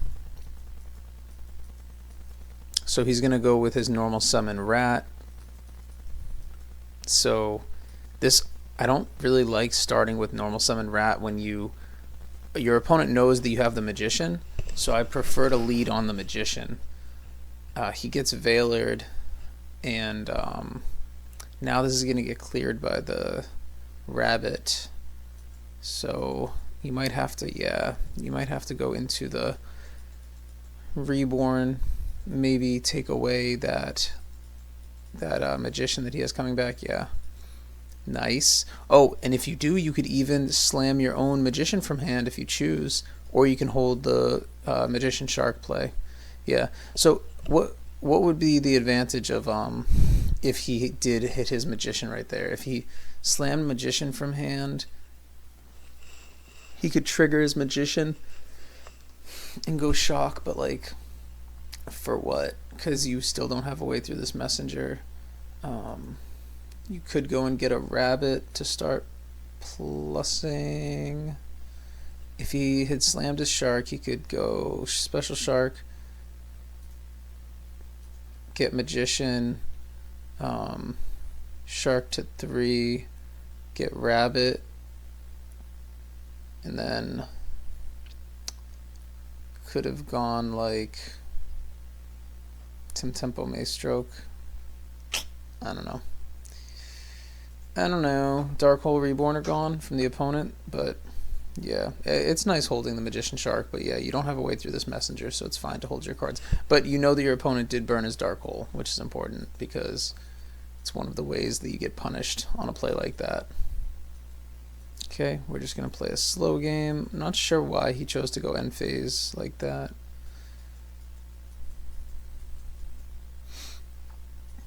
Okay, I would probably just want to summon the Magician here. You can hold your rat. If you do go with the rat, you can start plussing every turn. You could go rat, activate, and get you can get rabbit or magician. If you get the rabbit, you can make a 3 play, but actually I think the magician's better to get. Yeah, I think magician's better to get because here you can go rabbit, target your rat, but it's just risky because he has a Leviair, so you have to like tempo take the material off that Leviair, or you can just Leviair it back yourself. Like you're not able to just stick your rat in the banish zone like you like to do in this deck because he has a Leviair sitting. So let's see what he's gonna do. If he does use the rabbit effect, he's probably gonna have to Leviair that thing right back. Gonna go into a 4, Utopia, and that's gonna successfully bait a back row. Okay, and he's gonna grab a shark. Why a shark? We do not know. Shark doesn't really do anything for you here. Okay, so he's gonna go into a boat, and then you could go into a magician from deck, and then you could trigger the magician with a shark. You could go into an Adrius if you choose to, but this Leviair isn't really very threatening. Okay, so he's just gonna stick a rabbit. This is a little bit awkward because it's like not really super threatening, and it's not really a ton of value out of your boat, I'm not gonna lie. Okay, so he's decided it's time for Magician Shark, but I still do not see a way through this because your Adrius got burned. Without an Avarice, you're not clearing this messenger. He probably just wants to take the boat down. So maybe he wants to go into a tempo or something. He's gonna go 3. He's gonna go, yeah, he's gonna go Pap. Interesting. Okay. Interesting. Yeah, he goes tempo, and he's just gonna leave this magician up. Makes things a little bit awkward, but his board is kind of full. Yeah, so he's definitely winning in this exchange. This is so crazy. I mean, this hand would be so good, but we've decided we're not playing the game right now. This is really not a threatening board. This is a much more threatening board. Tempo is such a problem to deal with. This Pap is even kind of good. Okay, so he decided it's time to clear the messenger. I wonder what he's thinking he's going to go for, because this tempo is not the easiest thing to clear. Let's think. So, of course, I'm always thinking you can go Tiras, which is fucking amazing. It's going to clear multiple cards. You could literally go like... You never really want to normal summon your Shark. You could go normal summon Magician. And what's left in deck? We still have a Shark in deck. So you could go like normal summon Magician, activate, Rabbit, banish, Rabbit, trigger, Magician, special, another Rabbit, banish the Magician. So then you have Rabbit, Magician coming back.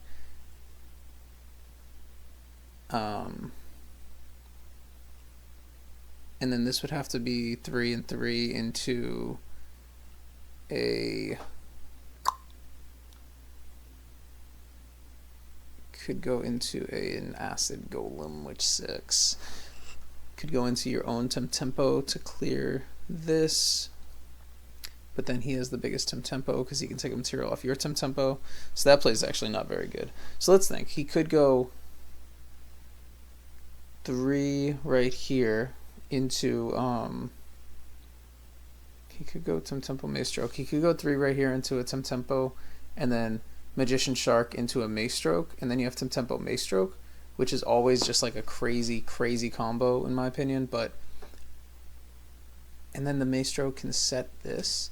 So if you went overlay these two into man, I'd even rather get a Zenmaity off the board.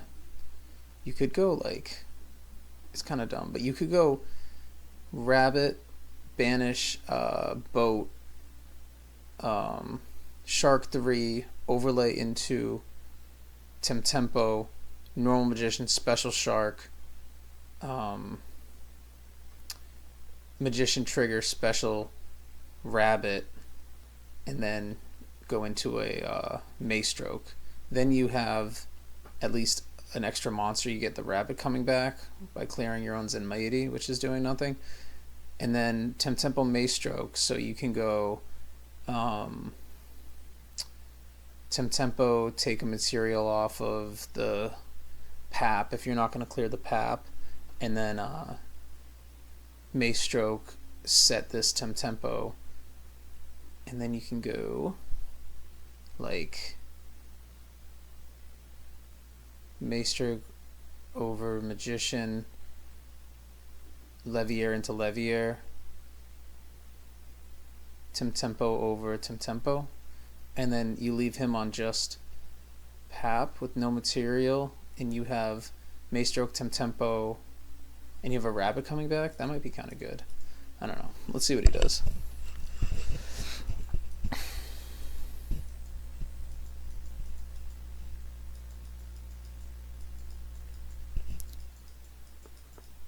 He does end up going Magician Shark, Rabbit. Oh, that would have triggered his Magician. That's true. Okay, that's good to keep in mind. Then he's gonna go Adrius. Yeah, he could have put him on just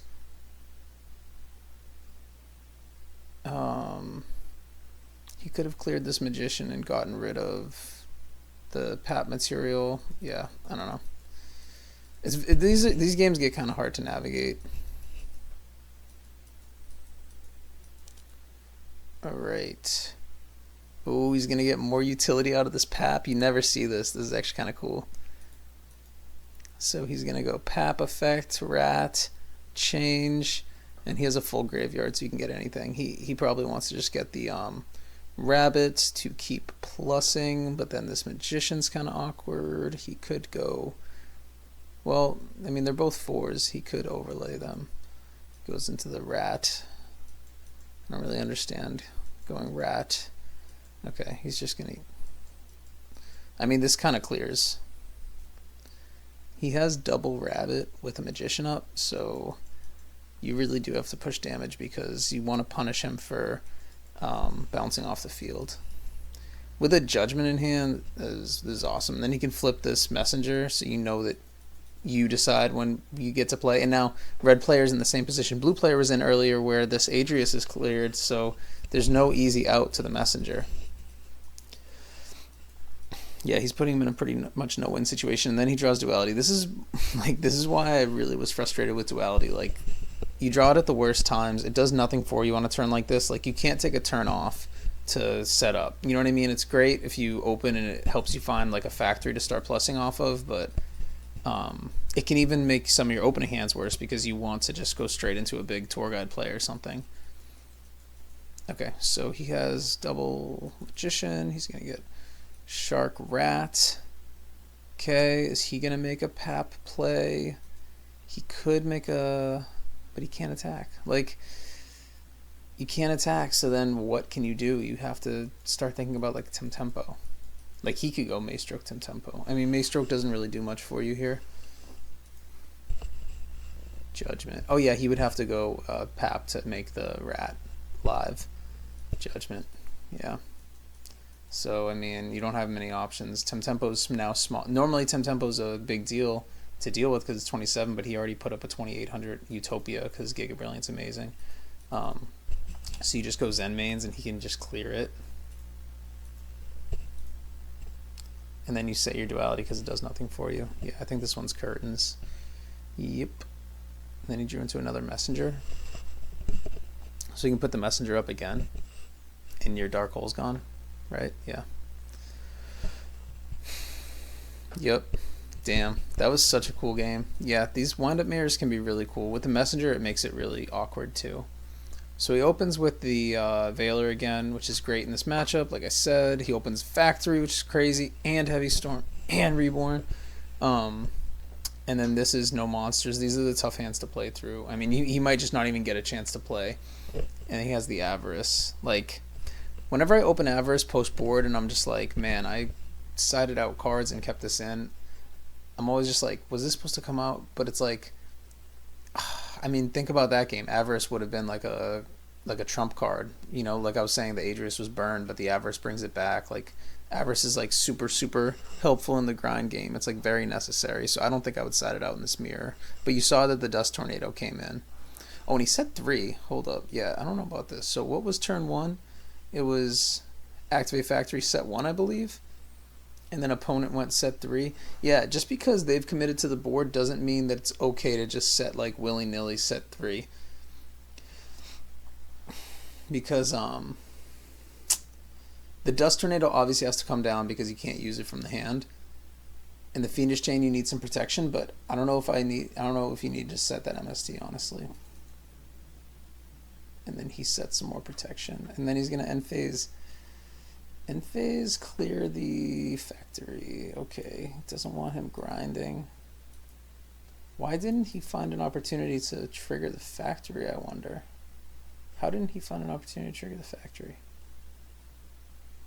Man, I kind of zoomed by that. I missed that. Okay. Decides to throw up the messenger. I don't understand that. Why are you playing messenger here? Because you have the big booty magician. You have 2 back row, and you set 2 Fiendish Chain, which I don't understand either. I guess for like a chain MST, and you put up the messenger. Yeah, these 3 do not need to be down for sure, and it's a possible plus heavy right here. So, and he draws into the he draws into the shark, so he's gonna heavy.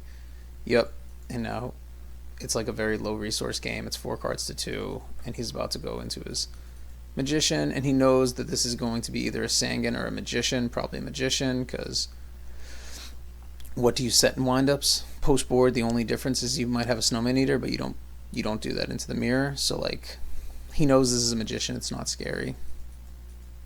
And yeah, Leviathan is fine. Yeah, I really didn't like the sets coming from blue player this game. And then this is again my issue with duality. Like, he sees the trap. He knows exactly what it is. And then he tries to conceal where it is. But I guess that was point. I mean, I guess he's just trying to put up like a front, like he has more defense. But yeah, this is a risk-free play with a factory up. He's just going to beat him down. Avarice is never going to happen. Yep. This is, yep. Okay, that's too bad. I mean, you fight like this crazy game 1 for like 40 minutes or something, and then game 2 is like 5. Yeah, it's tough. Okay, now we see red player with the maxis. Yeah, maxis were not always in the sides because windups they weren't played that much, and now they're picking up. So like, you know, we might start seeing more maxis in the side. It's definitely worth it if you're expecting the mirror. You know, it's like a I win card in the mirror. It's really hard to play through max C because you have to kind of skip your own turn. Okay. I should say, like, they can get you at a point where you really can't stop. Alright. Sorry, I missed that. Shit, I gotta stop zooming through this. Because that was a duality turn 1 when I think he had another play. Alright, let's see.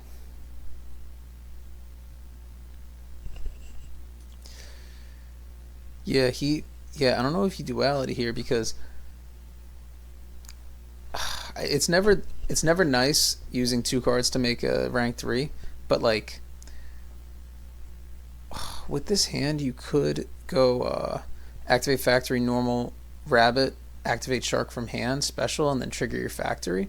So you get the card back from your committing 2 cards to the board, and then they have to decide if they're going to max C right there. And if they don't, you trigger factory, search, shark, and then overlay into boat, and then they have to max C or get shock mastered, and if they get shock mastered, they lose. So what happens is you activate your factory, normal rabbit, special shark. They play their max C. You get your card back from the factory, and then you don't even have to exceed because you have a rabbit up. So they don't really have an easy way to clear your shark. I mean, without using a monster effect. I guess they have the tour guide in their hand, but like, you put your factory up, so now you're threatening to plus, and you put a rabbit up, so you are definitely going to plus with that factory next turn because you can banish the rabbit on their turn. And now you end with a search off your off your shark from your turn, so you'll get a you can get another shark, or you can get a rat, and then you'd get a shark, and then you would trigger the factory on their turn, and you get another search off, and you can get a magician if you want. And now they burn their max C, and you still end with magician shark next turn.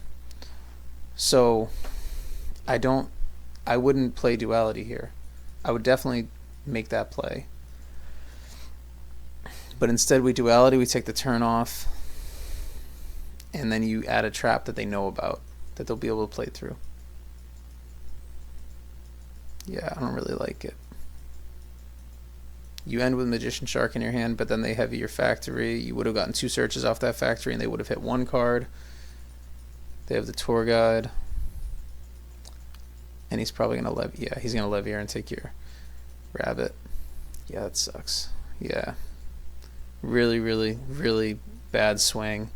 Yeah, it's something that I think about when I open like rabbit shark or rat shark. It's like you don't really want to, but it's with factory, it's kind of worth it to just go straight into it.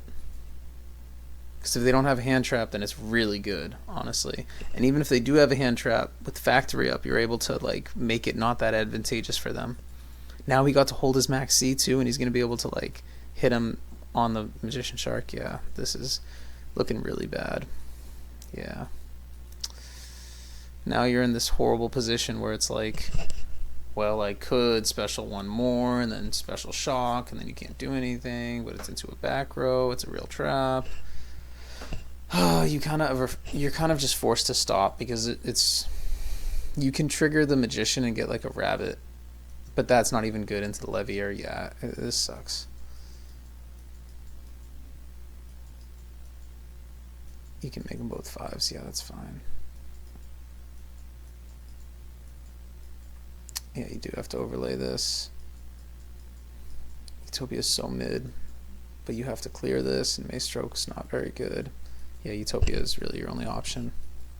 Yeah, this is a horrible position. He has the MST for your back row. Yup. Oh, you set the Reborn? Oh my god. Man. Oh, he set the Reborn.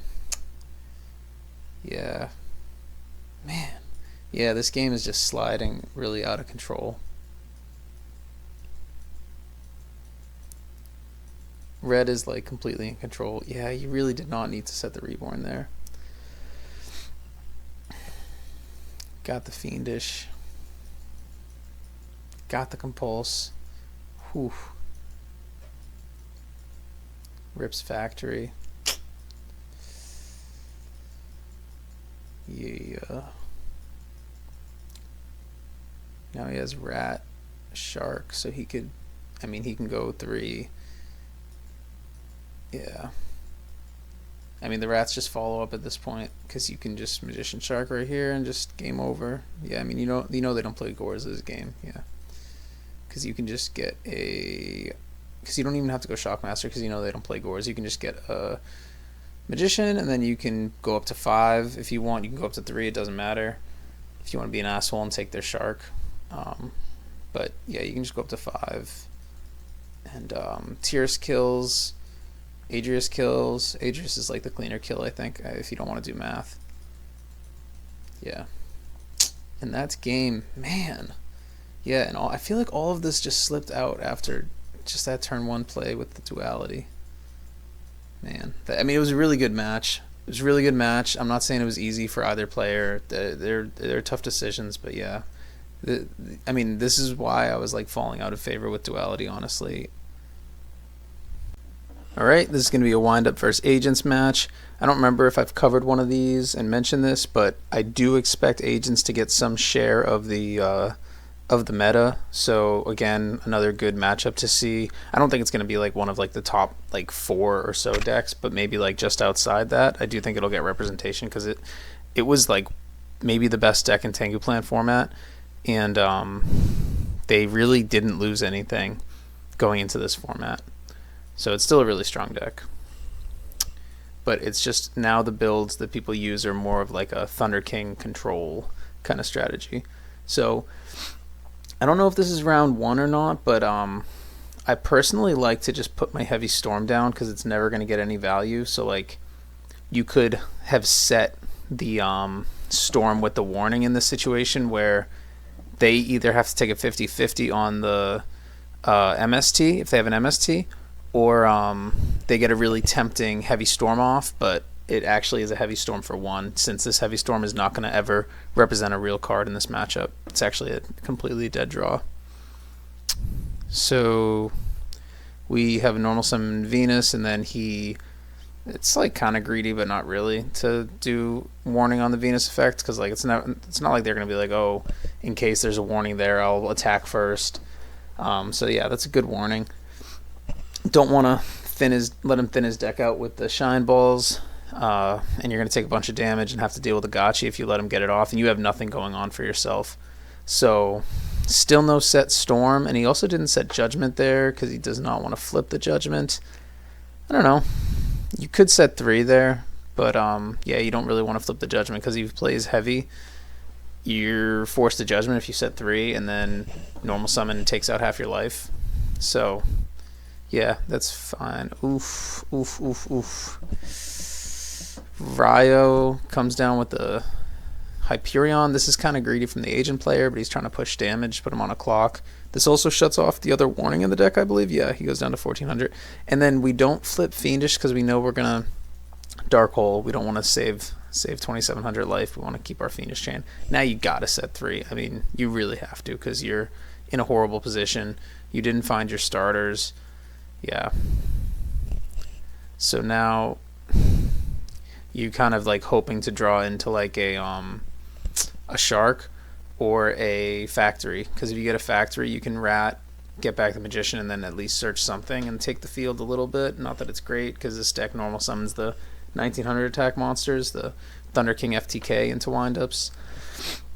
But yeah, like I said, this Storm is doing nothing in his hand. It's of no value. It's not a real card.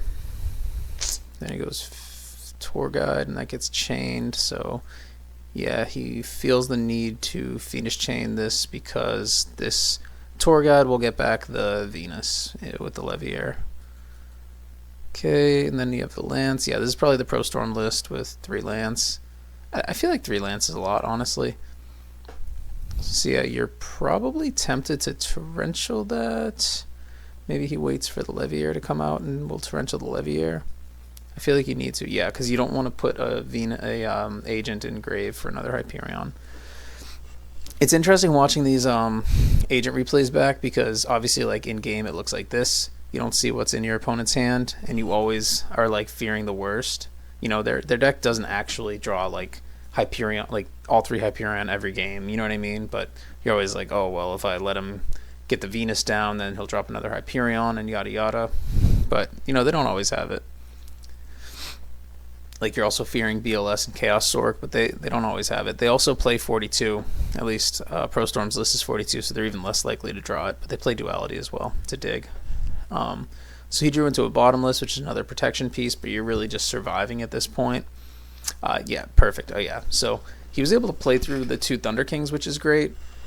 And then he found the Treacherous. That's tough with 2 monsters on board, and he drew the MST 1 turn too late. See, if I find the MST in this matchup, I will set it, because again, it's not going to have any value on your turn. It's best to like end phase hit something, but he just drew it 1 turn too late. So now this Tretch is now chainable.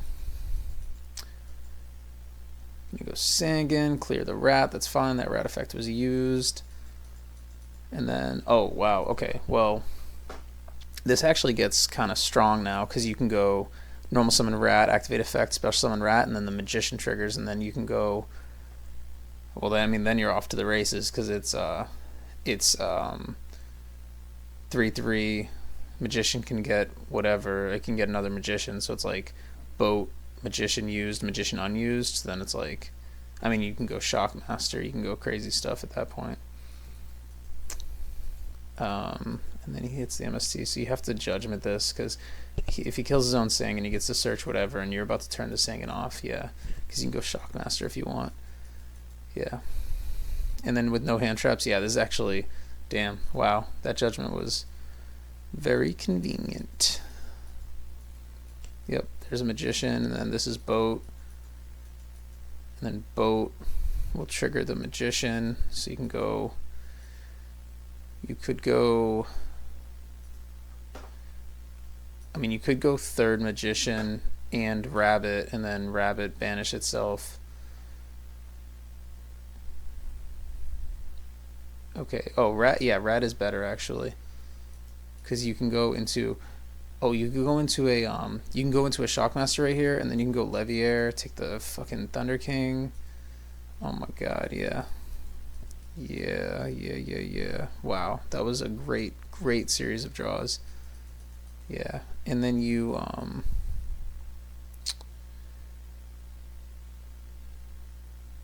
don't even need to use the Shockmaster effect because you're not. You can just call spells, so you can't Dark Hole you, and then the Thunder King will deny the Sangan anyways. Because like Tour Guide would be scary. Oh, he actually already burned his Tour Guide, so there's really not. I mean, so he could. Oh, and there's no agents actually. I was gonna say he could inherent special summon but yeah, you can't do any inherent special summons with the Thunder King. Yeah, this is just curtains if you call spells. There's like no out to draw. And the Treacherous is gone. Yeah, there's literally no outs. If you just call spells and then next turn you can call monsters. Wow, what a comeback. Oh, and he draws into the Shine Ball. Let's go. Get fucked. Oh man. Yeah, this is over. Oh, he grabs the Beat Stick Shark. Let's go. Yeah, wow. Awesome comeback from the good guys on that one. He didn't even want to show him the Shine Ball. Tragic. But yeah, he played out of a really bad situation. Then you open with the D Fisher. Beautiful, beautiful. And the Tour Guide. Oh my god, I love just going D Fisher, asking for a response, because it's like their last chance to play like their max C's and shit. Opponent opened 2 back row. I didn't notice what they were. So it's all of this is the thing with the agent deck. It's literally like all back row protection.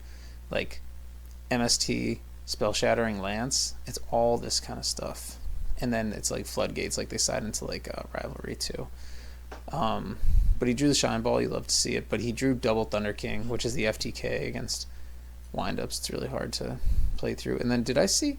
Wow, sided in a Dust Tornado into Agents. That is so interesting because I think I've said this in a previous video. Like I don't ever side out MSTs like in any matchups in this format, pretty much because the no trap decks side in Decrees and Floodgates against you, so you still need your MSTs because they can like just turn off like your whole deck with their continuous traps. So but I don't side up on my Spell Trap Destruction. I guess this is probably his fourth because he probably sided out the Heavy Storm, but like, and then it's frustrating siding out the Heavy Storm and then they set game two, but it happens all the time. So, but yeah, siding up on the Spell Traps into a Dust Tornado is interesting. I don't do that in this matchup. And then he end phase Blind Space. Peculiar because you should know. Oh, I guess because he has the Spell Shattering. Because I was gonna say like you really want to hit. Like this card is so good in this matchup because in this with the Agent deck you really want to hit the continuous spells. You want to hit the D-Fishers and the Wind-Up Factories, which is like how you win this matchup, which is why Spell Shattering is like so scary. And I'm happy that I haven't really run into it very much post board. But this card is very scary because you want to side in D-Fishers and your best card is your Factory, so it's like this just cooks. And it even burns too on top. Imagine getting burned for game with Spell Shattering. That would be so hurtful. I think that you can even like burn them on like the activation of a spell card. It doesn't even have to be a continuous one because it's on the field. But yeah, we have the double Thunder King Greed. Crazy. He just wants to push damage. I mean, he got Darkhold last game, so I'd be a little bit more scared to commit like this to the board because one Thunder King is already gonna do work, you know. I don't really see why he needed to. I guess he was pushing damage. So we're gonna go Blind Space into 3.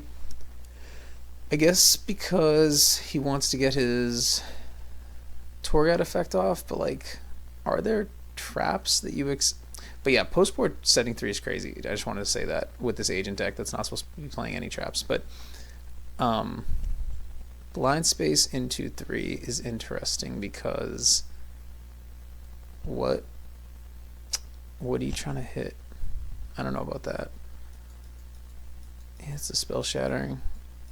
Oh, and then okay, I stand corrected. He hit the Spell Shattering, and now it's not going to be able to take out this D-Fisher. And now these Thunder Kings are turned off, which is so funny. So now he can't even. And then at least he held the other MST for this, which is great. There is no think here. You gotta and he's just going to turtle up with the Zen mains.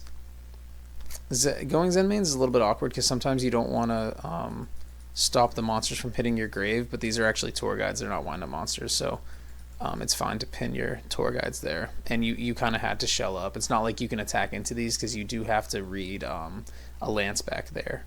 But yeah, look at this. 5 cards that he set this match, or this game. Crazy in his Agent deck. And then he draws into the Factory. But I don't think there's any. So you can't activate a wind-up effect. He could. Nah, it'd be stupid. He could like crash into a Thunder King and phase pop, but like then there's another Thunder King, so you don't even get your Factory ad. So you can just sit. You don't need to do that. Draws into the Sork, pretty funny, and then he rips into the Rabbit. Let's go. He's just gonna normal summon it and poke in. Now, I don't really know how you're going to clear these Thunder Kings at this point. You kind of need to draw into like a Magician because you can, with the Magician, you can banish the Rabbit and then go into a rank 4 and they can't negate it. You could go into like a Mace Stroke and then that plays through the. Oh, I was going to say it plays through the Lance and they can't negate it. But he actually has the MST for the D-Fisher, so now you have to go neg into Thunder King like you always do on this deck, because he is able to negate with the Thunder King. And now with the D-Fisher gone, he just got a light into the grave for that Sork. And then he rips into the Tuner. Okay. So now he's threatening a Black Rose. And then he has Lance, which we expect. Okay, so he is going to go for the Black Rose. Black Rose is awkward here because it clears your factory, and then also it like mitigates your Zen mains, because it'll be alone on the field, so it has to pop itself. And then he had the warning, right? Yeah, he has the warning, so it's like you kind of have to warning this because you want him to have to deal with your Zen mains, but he actually has the perfect follow-up in the Sork. Brutal. Alright. But you have the Rat. You have the best normal summons in your deck. You have Rat and Magician. So here if you normal summon Magician, you banish you have to banish the Rabbit, or else your Magician effect won't resolve, and then you have to get a 4, and you don't have a Shark in your hand, and you won't get it in time. Oh, actually you would get it in time, because if you went normal summon Magician, banish Rabbit, it would be Chainlink. You could stack the chain for Factory Magician, and it would be Chainlink 1 Magician, Chainlink 2 Factory, so you get the Shark in your hand, and then you can Magician Shark. That would be pretty dope. But you have the Rat, you have the Magician in your graveyard, so if you normal summon the Rat, it's just an extra body, so it would be Magician Shark if you just normal summon the Magician. If you normal summon the Rat, you activate Rat effect, get Magician, and then you can just activate the Rabbit effect. Same thing, it just has a Rat on the field as well, so you have an extra level 3 on the field, which you might be able to use. Let's see what he does. He goes with the Rat. I think the Rat is the stronger play. I just don't know what you'll do with the extra level 3. So you go bang bang. Oh, you could have, right, okay, yeah. Well, he didn't use the, okay, because he's gonna go boat. Okay, yeah, this all is gonna be really good. Yeah, this is gonna be really good, man. You just need like that one piece, and then you can pop off. Yeah. Yup. Okay. So I wonder if he's gonna play around the Lance back there, because that's kind of the card you expect. See, I would be scared. Yeah, I would be scared to be going Tyrus into the attack position Sork for this reason. So yeah, he plays around it, but he's not going to be able to go Shock, which is expected because he has a monster bigger than Shock, so you can't really go Shock when they're bigger than you. Then he goes into the shitty Utopia. So I almost never go into Steel Swarm Roach. Before I started this format, I thought I would be going into Steel Swarm Roach. I was looking at that Generation 4 Secret. I was like, okay, this card's good. But man, every time I go Roach, I regret it. It never fucking works. They like normal summon Trooper or normal summon Thunder King and just crash it. So I would be a little bit tempted to go into Roach. Actually, no, I wouldn't, because they didn't even find any agents. So like I'll be a little bit tempted to go into Roach so that they can't Hyperion you, but they don't even, and they burned a Sork. So like the only inherent special summon that's live is a BLS right now. And then what I was gonna say, the Utopia advantage is outside of Hyperion, this Utopia guarantees basically, unless they dark hole you, that this Zenmaity is gonna live because the Utopia can protect it. But yeah, if he had a live, look at how ridiculous of a card Hyperion is. If he had a live Hyperion, he could fucking drop Hyperion, banish, pop the Utopia, and then attack over this Adrius. I guess in that case, with putting three bodies on board, he would still have the Zenmei 80, and then the Zenmei 80 would go wild. So maybe, yeah. But he doesn't have the Dark Hole. So when he top decks into the Shine Ball, you love to see it when he needed him most. A Soul of Light covered by Mystical Shine. Go fuck yourself. Wow. Wow. Yeah, that was a cool game. I feel like he was in a losing position in both of these games, and then he comes back with a 2-0. Really great play from the wind-up player. Obviously, he drew really well, but it's not just... He drew really well, but he also made the most of his draws. So, like, yes, he drew very well. Yes, his draws put him in a position where he's able to win, but I think that this was a really well-played game as well into the Agent matchup.